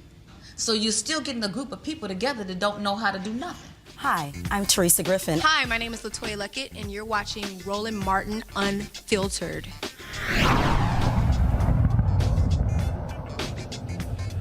Next week, the House Judiciary Subcommittee on the Constitution, Civil Rights and Civil Liberties is set to hear testimony on a reparations bill. Last month, Congresswoman Sheila Jackson Lee announced the bill titled H.R. 40, which will be reintroduced in order to create the Reparations Commission. The commission will study the history of slavery, the role federal and state governments played in supporting slavery, and racial discrimination against the descendants of enslaved Africans. Lee says the commission would make recommendations for any form of apology, compensation, and atonement for slavery. She believes economic issues are the root cause for many critical issues impacting the African-American community today. And so that's going to come before the committee next week. Let's go our panel on this one. Greg, here's what's interesting. Yeah, we were talking yesterday, and I was dealing with some folks on this, and when we had Ron, actually a few days ago, when we had Ron Busby on, and I made the point because what happens is it's a bunch of folks out here, they're posting stuff, they're like, Biden signed an executive order specifically for Asians. Where's our black specific executive order? They're trying to walk folks through that, trying to get them to understand exactly what the executive order is. Then Talbert, I forgot his last name, he posted something saying, criticizing me when I talked about race-specific remedies. And so he then throws out, well, the Japanese got these $20,000 checks for internment camps. And I said, well, that was a very specific law for a specific incident, and that was a specific remedy for that. I had to then these people try and tell me, well, no, but it never happened with black people. Well, actually, the black farmer settlement is an example of a specific remedy for a specific group. One of the things that I was talking to a lawyer who supports reparations, he says that he believes a stronger argument for African Americans is to use the Jim Crow laws of redlining and federal housing policy, because there are African Americans who are still living who were impacted by that. And that's actually in terms of you're making an argument to create legal redress, as opposed to the argument of slavery coming forward. Your thoughts? I think we have to start with having a basic understanding of the long struggle for reparations in this country. It begins, ironically, with the theft of Africans to this country. The case of the Amistad being one of the, most prominent cases, but certainly not the only one. When Dred and Harriet Scott sue for their freedom, there's a reparations element in the legal argument they're making.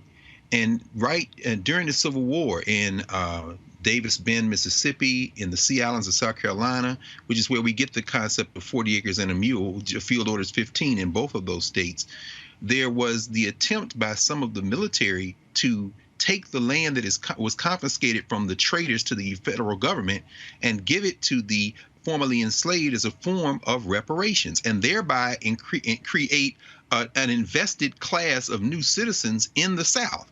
That was the moment the United States lost the possibility to be anything other than what it is now, which is a deteriorating, failing state.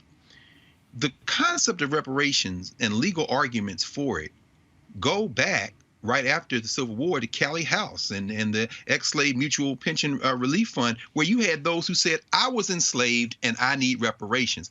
Those who are arguing that there's a legal strategy and that it should depend on those who incurred harm are either not aware of the fact that those arguments have been made and dismissed over the years, or they are arguing in bad faith or ignorance. They just don't know. I'm saying all that to say this as a prelude. The question of reparations, and by the way, the shift in H.R. 40 from the years that Congressman Conyers introduced it every session, except the session when Barack Obama was president and they had both houses. And, as far as folks who say, this is why you don't make politicians your friends. They may look like you. You may have pride in them. But please understand, politicians do whatever the hell is in their best interest. The change in H.R. 40 now with Sheila Jackson Lee and the one that Congressman Conyers introduced year after year is that it's going to make recommendations. That's the major change. And as someone who has been a member of the National Coalition of Blacks for Reparations in America now for over 20 years, my dear friends Mashariki and Kamal Jawanza in Indianapolis, Mashariki is the female co-chair. The male co-chair, Cam Howard, will be testifying next week, a week from I guess today. Understand that this reparations argument is one that is political, it's cultural, and it will be won or lost, not in a courtroom or one specific courtroom or one piece of policy. It will be won as this country concedes to try to remain a country. And this is why I'm trying to, and let me be a little bit more specific about this. It's a very important book by Catherine Franke, who's a professor in the law school at Columbia. It's called Repair. She's a white woman, and she says, the missed opportunity to redistribute wealth in this country, which really is not organized around cash money, but property. See, that's why the thing that happened in the wake of the Civil War is so important. If they had transferred that property instead of giving it back to the plantation owners, they went so far, the federal government, to track down the descendants of those who own those plantations and compensate them for the land that had been redistributed. If they had done that, we wouldn't be faced with this now. What Franke says is, and this is why the reparations bill is so important, because it's just to build a study and make recommendations. What if you had a heavy investment in community land trusts, community ownership. In other words, a shifting of fundamental nature of the economy of this country to deal specifically as a remedy in terms of race. What if there were a generational tax imposed on those who, by virtue of the fact that they are white, inherited a status? See, this is where we don't get into this ADOS foolishness. Everybody slow down, okay? Because it isn't just about who was enslaved. It's about now what attaches to blackness as a consequence of enslavement. So I don't care where you come from in the world. Greg, of America, blackness attaches to you as a form of stigma. Greg, the ADOS and the foundational black people going to be upset with you. All of you. I want all of the smoke because it's baby smoke, number one. And number two, I'm a descendant of those who was enslaved. And number three, bring your best in fact, bring them all. In the words of William Rakim Griffith, I take 7 MCs, put them in a line, and then find 7 more brothers who think they can rhyme. Then find 7 more before I go for mine. And that's 21 MCs. 8 up at the same time. So the point is that, because when you see this, you understand is there's no argument against reparations except you don't want your country to continue. And so the bottom line, Frankie says, is she says, I'm a white woman. My people came here from somewhere else. But when I came here, I inherited whiteness. And so as a consequence, my family was able to make some wealth. In the wealth transfer, I'm open to perhaps a 5% tax on people above a certain inheritance, and that money then go to community land trust, health care, these kind of things, which are then targeted to these communities that have suffered generationally as a consequence. And I'm saying that that's not just reparations for black people, that's giving your little ass country a chance to survive, because if you don't remedy this, it's over, baby. It's not going to last another century, because we're going to take it. We're going to take it. And we're not going to take it from Washington, D.C. We're going to take it from Atlanta and Detroit. We're going to take it from Mississippi and Birmingham. We're going to take it from Nashville and Memphis. We're going to take it, in other words, for all those places that very shortly will be majority non-white. And there'll never be another Coach Tuberville reduced to being introduced to the United States Senate, because Alabama's going another way. And it ain't red and it ain't blue. It's black. Wait for it. Somebody just sent me a text and they said, please tell Greg I will break him off a piece for that. Put some content, Aaron. Put it up on your channel. It's going to be some embarrassment. That's all I'm saying. All I'm saying. And don't forget, Erica, my boy is with me right here. Ooh, don't do it. Your boy. You know what? I'm just saying. I'm saying, since, folks want to break Greg off a piece, I just want to go ahead and just cite that there. Bottom line here is that the thing here, Erica. Yeah. The thing here, Erica, is interesting because Greg called out the ADOS FBA people. And I love it when they try to come at me, because they're like, because you said reparation was a pipe dream a few years ago. I was like, yeah, because I don't trust white America. I said, I don't. I said, I don't trust. I said, show me 218 votes in the House. Show me 60 in the Senate. I said, I don't. If I didn't trust, I wasn't even here. If white folks didn't, if these folks did not give reparations 40 acres and a mule back then, and going through now, look, we sure know how they feel right now. So this is what I said. I said, I can make an argument for reparations. I said, I can walk through the text. I can break it all down, give it all. I said, I'm talking about what the end result is. I don't trust they are going to do it. But what I'm going to do, and see, this is the difference that people don't understand. See, I've had N-Cobra and others on my shows, have talked to folks, ain't got no problem whatsoever. But what I'm also going to do is, while they have made that their focus, I'm going for the existing money right now. Right. See, there are, as the sister said yesterday, the federal government spends a budget of $4.4 trillion annual budget. She's talking about what they're spending right now. I'm also going after what they're spending right now. See, you can do both. If you want to make reparations your focus, good. If I'm making this my focus, good. I'm going after the money. But I'm understanding that to get that money, requires a whole different game plan than what I'm talking about, because that money, you got to get 218 in the House, 60 in the Senate, and a president who's going to sign it, and it has to withstand a judicial challenge. The problem, Erica, is you got all of these punk-ass YouTube historians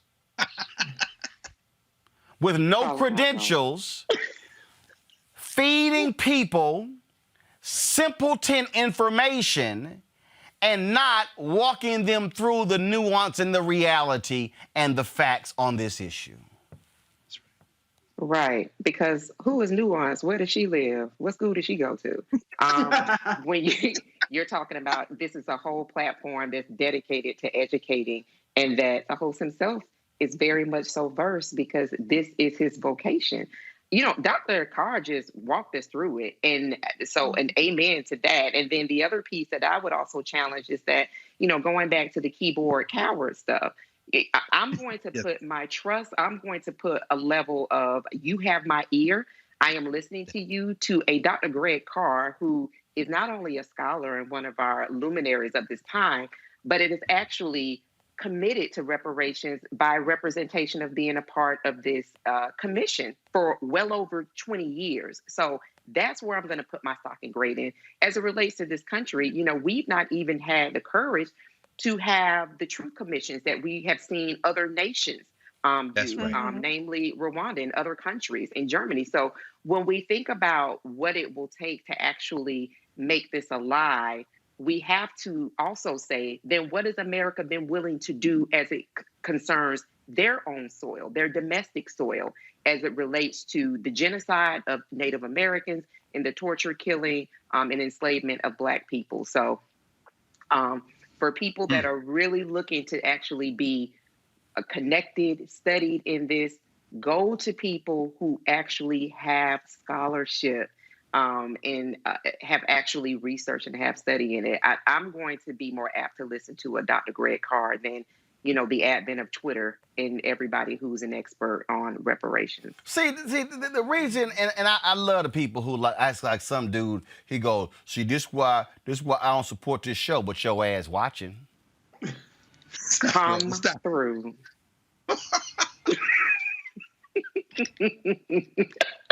We're hot tonight, man. Yeah, every week. But you watching. So really what you doing is you freeloading. Right. Oh. Come on. Hello. You want to come here and soak up all that we given, but then you want somebody else to contribute to the building fund. See, the thing here that I lay out here, Reese, again, I'm talking about what are undeniable facts. When people sit here and yell, I support reparations, I then ask, what you doing? What you doing? What are you doing? How are you moving towards 218? Because see, for the people who don't know nothing, the Constitution stipulates where any bill that involves money starts. Do your YouTube historians know that? Come on. The Constitution stipulates any bill that deals with money starts in the House. That's right. So you can't even see when y'all were yelling, Senator Kamala Harris, what's that? You can't get to the Senate until you deal with the House. That's right. Which means you got to get 218 in the House. So if you are doing nothing to get to 218, all you doing is running your mouth. That's right. Hello. Reese, the folk who hollering, where Biden on this? Biden is third in the process. Right. There's the House. There's the Senate. If it passes the House, passes the Senate, it goes to the White House. Right. So if you ain't focused on the 218, then what you doing? All you doing is running your mouth. Risa, go ahead. And here's the ironic part. I mean, in the last session of Congress, the H.R. 40 Commission had the most number of co-sponsors that had ever been on that bill. It was 173 co-sponsors. And what did certain groups do? People like Ice Cube, they attacked the supporters of H.R. 40 Commission. They attacked Sheila Jackson Lee over it. I did a search to see how often are these folks that are so pro-reparations saying any of this stuff about tangibles, Black agenda vote, we want reparations. How often are they actually approaching Mitch McConnell or Kevin McCarthy about this? I didn't find hardly any mentions of it. And so if you want something to happen, instead of attacking, which is a commission. By the way, when that commission passed in California, these same people were celebrating Ice Cube, and Ice Cube got us reparations commissions in California. But then at the federal level, and I compared the legislative text, there's hardly any difference. But all of a sudden, when it comes to the federal level, when it comes to attacking the conscience of the Congress, which is the Congressional Black Caucus, which has been behind this for decades, now all of a sudden it's not good enough. Now all of a sudden they're selling out the Black community. Now all of a sudden all the smoke is for the people who signed on instead of getting to 218, like you said, Roland. So it doesn't make any sense, the approach in which is to attack the co-sponsors, to attack Congresswoman Sheila Jackson Lee, which, by the way, they said wasn't an American descendant of slaves, so she shouldn't have been introducing the reparations bill, which makes no sense. Why are you attacking her? She's the sponsor of it.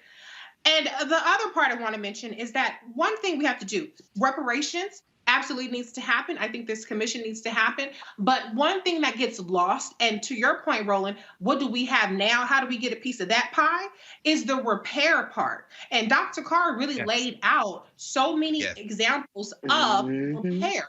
The way that we repair is through things like home ownership. And I remember during the primaries when Senator Kamala Harris put forth $100 billion home ownership gap plan. Now, as a lot of people don't understand, you cannot have race-specific quotas in the federal government. You just cannot do that. There are very limited circumstances in which that's allowed. So what VP Kamala Harris suggested back then was, let's tailor it. Let's have the language so that it's targeting the red line communities, the people that are still there. They had to be there. It couldn't be gentrifiers like Trump's opportunity zones. And it was a $100 billion investment, which would have closed the home ownership gap between Black homeowners and white homeowners. And they said, well, it's not just only Black people. So that's where we outsmart ourselves, because we have to have the word Black in front of it, when the word Black in front of it makes it unconstitutional and completely unlikely for it to even withstand a Supreme Court or even Circuit Court challenge. And so when we want to look at reparations, we look at the reparations bill, yes, which the commission in theory would find ways around all these damn laws that they pass or recommend new laws being passed. But let's also focus on the repair part of what needs to happen in our society and embrace that, and say and recognize where we're disproportionately targeted in a negative way, and how we can also disproportionately benefit. And when somebody is trying to put forth solutions that will disproportionately impact our community in a positive way, let's get behind that instead of saying it's not Black enough or it's only for Black people. We still win at getting a piece of the pie. But here's the other deal. What gets me is the folk who doing all the yelling about what we ain't getting from Biden, them punk asses said don't vote. That's true. You can't look for logic, bro. I mean, Greg, I got these ignorant fools trying to come at me. You ain't doing nothing but supporting Biden and you supporting Hillary. Well, what your ass get with Trump? I'm just going, and the reason I purposely don't mention these ignorant fools, because one, they do videos featuring what I say because they can't bring an audience. Hello. See, when you can't bring your own audience, you got to bring my name up because you know I got more followers than you do. So when you bring up my name, it goes into the algorithm, and then it get. See, I know y'all game. See, so it don't really benefit me to bring your individual names up because you don't bring any following. Right. So that's like, you know, me inviting you to the cookout knowing full well your ass can't cook. So the thing here is this. They're lying to people. What they're doing, Greg, is they are grifters who are operating on the emotions of black people, Yes. but they're not providing them critical information that can walk them through how to make these things happen. So if the person who is talking to you about what we need to get from members of Congress and Biden on reparations, but they were the same fools telling you not to vote, why in the hell are you listening to them? Two, if those people out there running their mouths, if they cannot properly explain to you how bills are formulated, where they start, how they go through the process, and how you achieve the results, then all they doing is pumping y'all full of hot air, getting you all excited, and boo, all you doing is having, let me go ahead and say it, you're having nothing more than YouTube rhetorical masturbation session. I knew you was gonna put that fire on them. I mean, and we're about, and rightfully so. We're having some fun with this. We're laughing because it's a family conversation. That's another reason this is so important. But what you're really underscoring, what we're all underscoring, I think, in fact, I know, is the importance of us having to be organized and to have all these opinions so that we can see how everything works together. None of us have the answer. I know I don't have the answer, but Reese, when you describe the possibility of transfer for home ownership, that's a piece of it.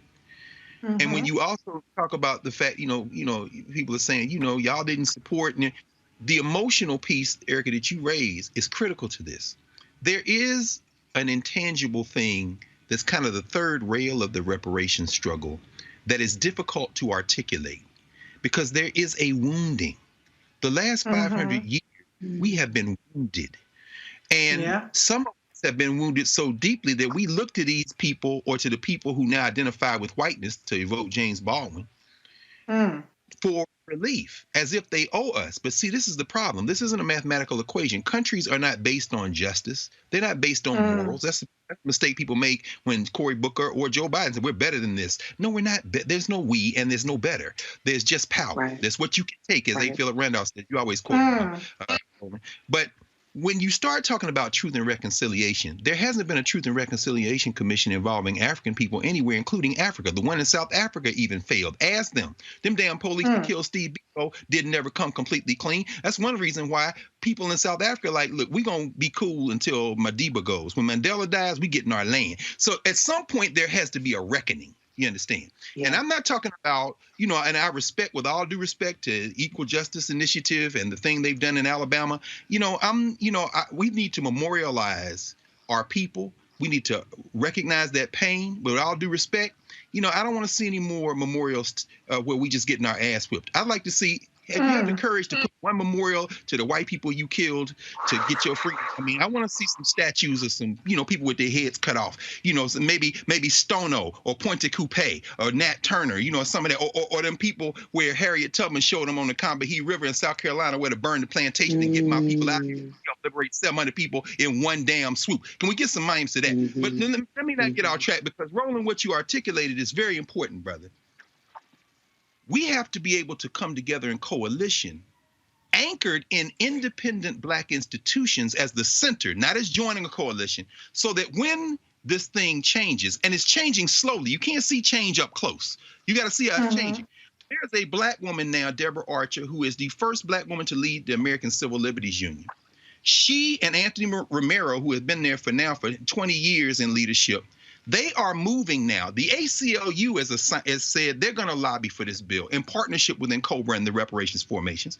They've also said they're going to invest $40 million in the South, and they're switching part of their thrust from First Amendment defense to racial justice and equity.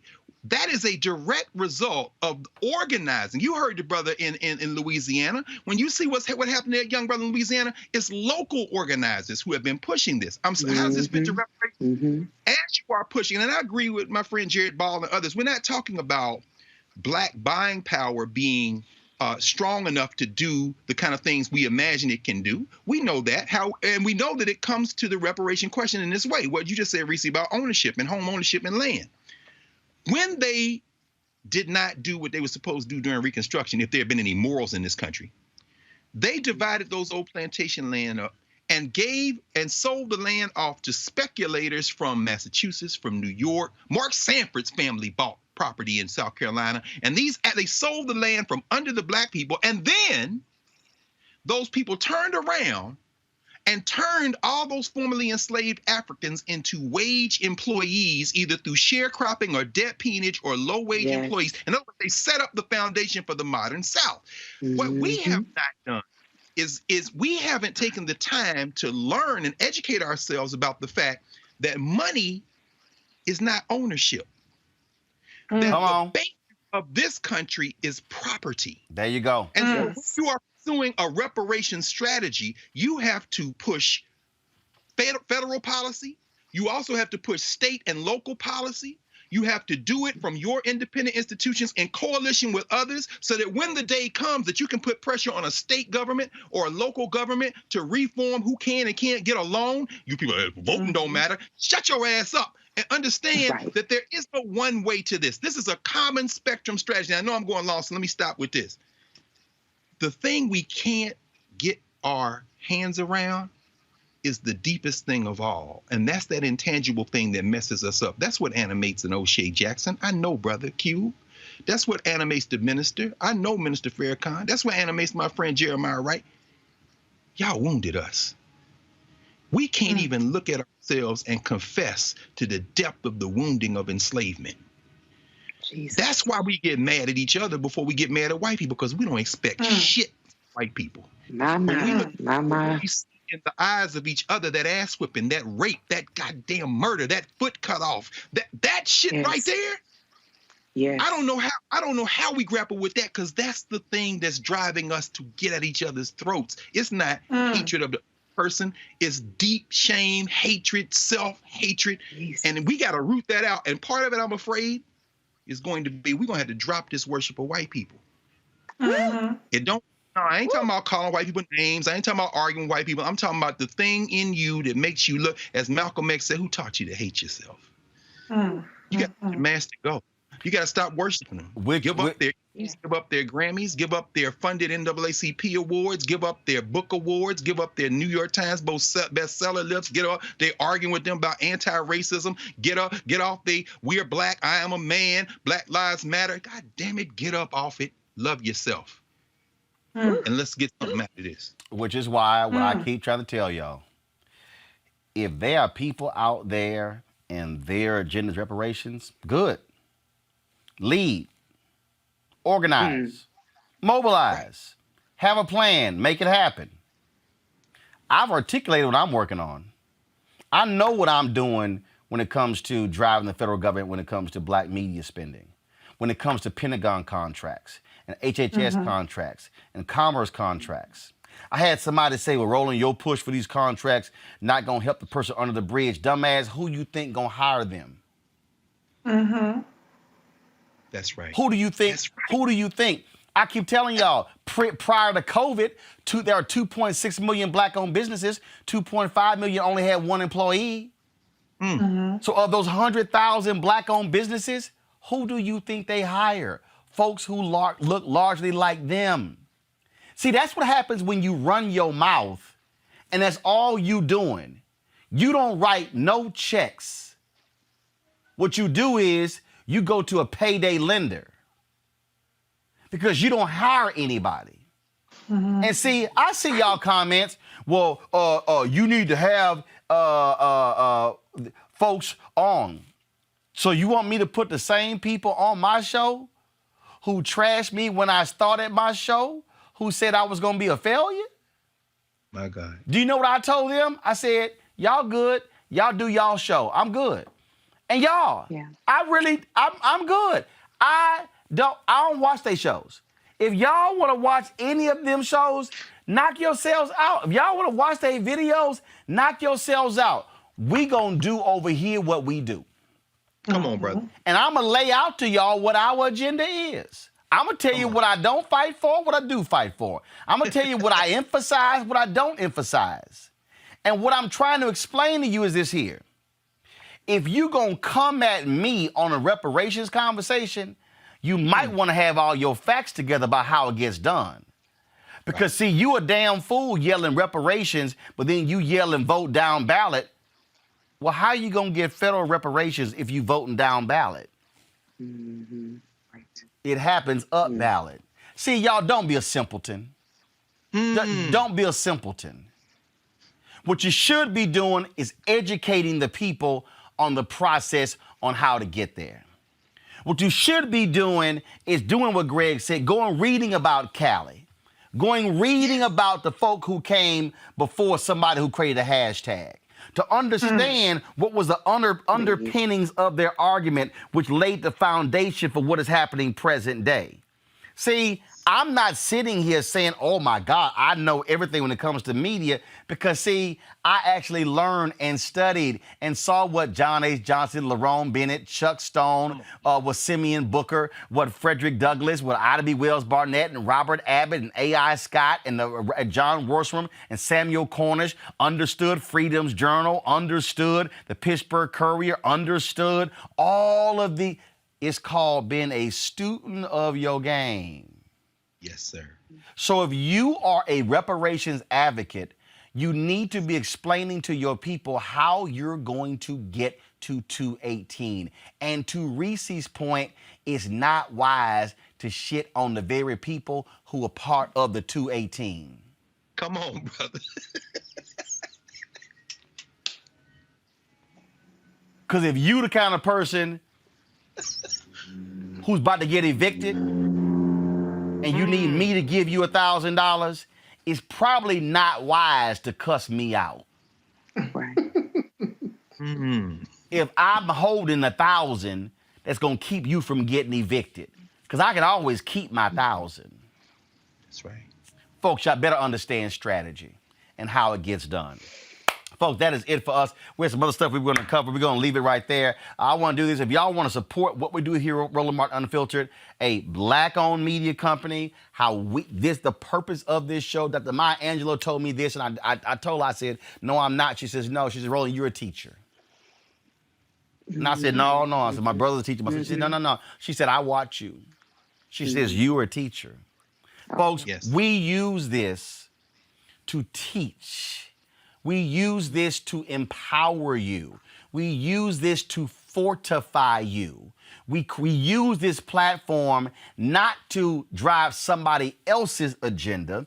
We use this platform where we set our own agenda and allow people to be able to go forth when it comes to the issues they care about. And so that's why we ask you to support what we do. And let me be real clear. Y'all not going to agree with us on everything. Y'all not going to agree with Reese and Greg and Erica on everything they bring up. And ain't nothing wrong with that. No. But what y'all not going to do is this here. Y'all ain't going to shut us up. At all. So y'all can do all of the loud and wrong YouTube videos y'all want to. And y'all can try to share them on Twitter and Instagram and Facebook and whatever you want to. But let me explain to you what's going to happen. We're going to hit you with facts. And then we're going to back it up. And then we're going to smack your ass in the face with them facts twice. Then we're going to embarrass you when you try to come at us, and we're going to clap back with facts and then make you look stupid in front of your own people. Period. That's why we do what we do. Because the problem is there are too many of our people who are walking around wholly ignorant, where you are operating on solely emotion in response to issues. If you are out there, for all y'all who was hyped about Byron Allen and his Comcast lawsuit, that was fine. What you should be now saying is, how many black jobs? How many black contracts? What are we building? What's the black collective? That's right. If the NAACP and the Urban League want black support for something, that's good. Our response then is, what are you doing in return for us? That's all I'm saying. So this show, y'all, is about power. That's right. This is about black power. This is about black information.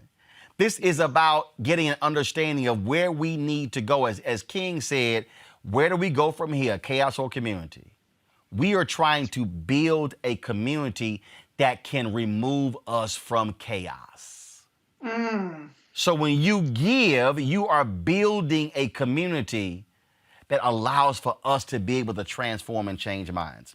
If you want to support us via Cash App, $RM Unfiltered, PayPal.me/R Martin Unfiltered, Venmo.com, it's Venmo.com/RM Unfiltered, Zelle, Roland at RolandSMartin.com. Of course, you can send us a money order to New Vision Media, Inc., 1625 K Street Northwest, Suite 400, Washington, D.C., 2006. Keenan, be sure to add the address back to the graphic. I would appreciate that. Let's see here. Your program continues to give the black community much-needed information that empowers us to navigate in this environment we live in today. If you don't have essential information, you have no power. Barbara Ford, Aggie Pride. Barbara, I appreciate that, as well as your donation to our Bring the Funk fan club. Hi, Mr. Martin. I'm Miss Laura Fennell. I love watching you on YouTube every day, and you talk about things that matter in the black community. I want to join the Bring the Funk fan club. Here's $80, $50 for this year, $30 from last year. Come on now. See, that's what I'm talking about. I sent you $20 at the end of December 2020. P.S. Keep up the good work. Do not stop. Thank you, Laura Fennell. Dana Dewerson, I'm wishing you continued success. P.S. I watch your YouTube videos. I'm not a subscriber. I love the video. Too many black people's lives are being dictated by white validation. Dana, she don't subscribe, but she sent a $100 check. So, Dana, I appreciate that. Let's see, Eugene Harmon, he wrote, y'all, Eugene, I got to help you out, Eugene. Uh-oh. Eugene said, hello there. I will get directly to the point. And is this the correct address to make a donation to the Mr. Martin YouTube program? And do you accept checks? Eugene sent me a letter and put his email. Eugene, you could have emailed me. It's the right place, Eugene. It got there. So, Eugene, unfortunately, Eugene, I literally cannot make out your email.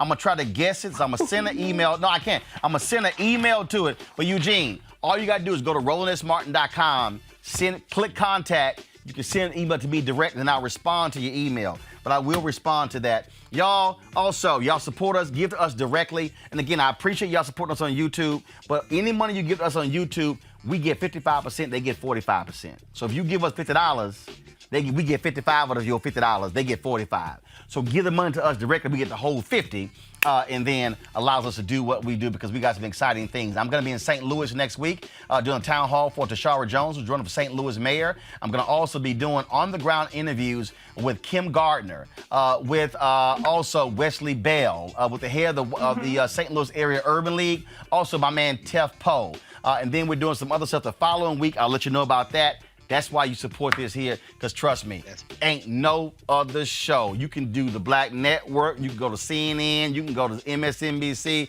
can go all you want to. Ain't no other show blacker than this one that's bringing the funk, giving you what we do with the panels that we do and the guests that we do. And that's why y'all got to support it. And so if you even attempt to question our blackness, I'm going to get the baby powder and smack your ass. Erica, Reese, and Greg, I appreciate it. Thanks a bunch. We'll see y'all tomorrow. Don't forget, so let me do this here. Ashley's filling in tomorrow. I got to go on a trip. My wife's birthday is the 13th.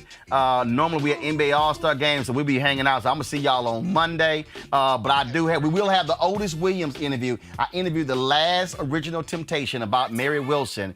Y'all, we're going to air that interview tomorrow. Also, a black woman who owns a COVID testing facility.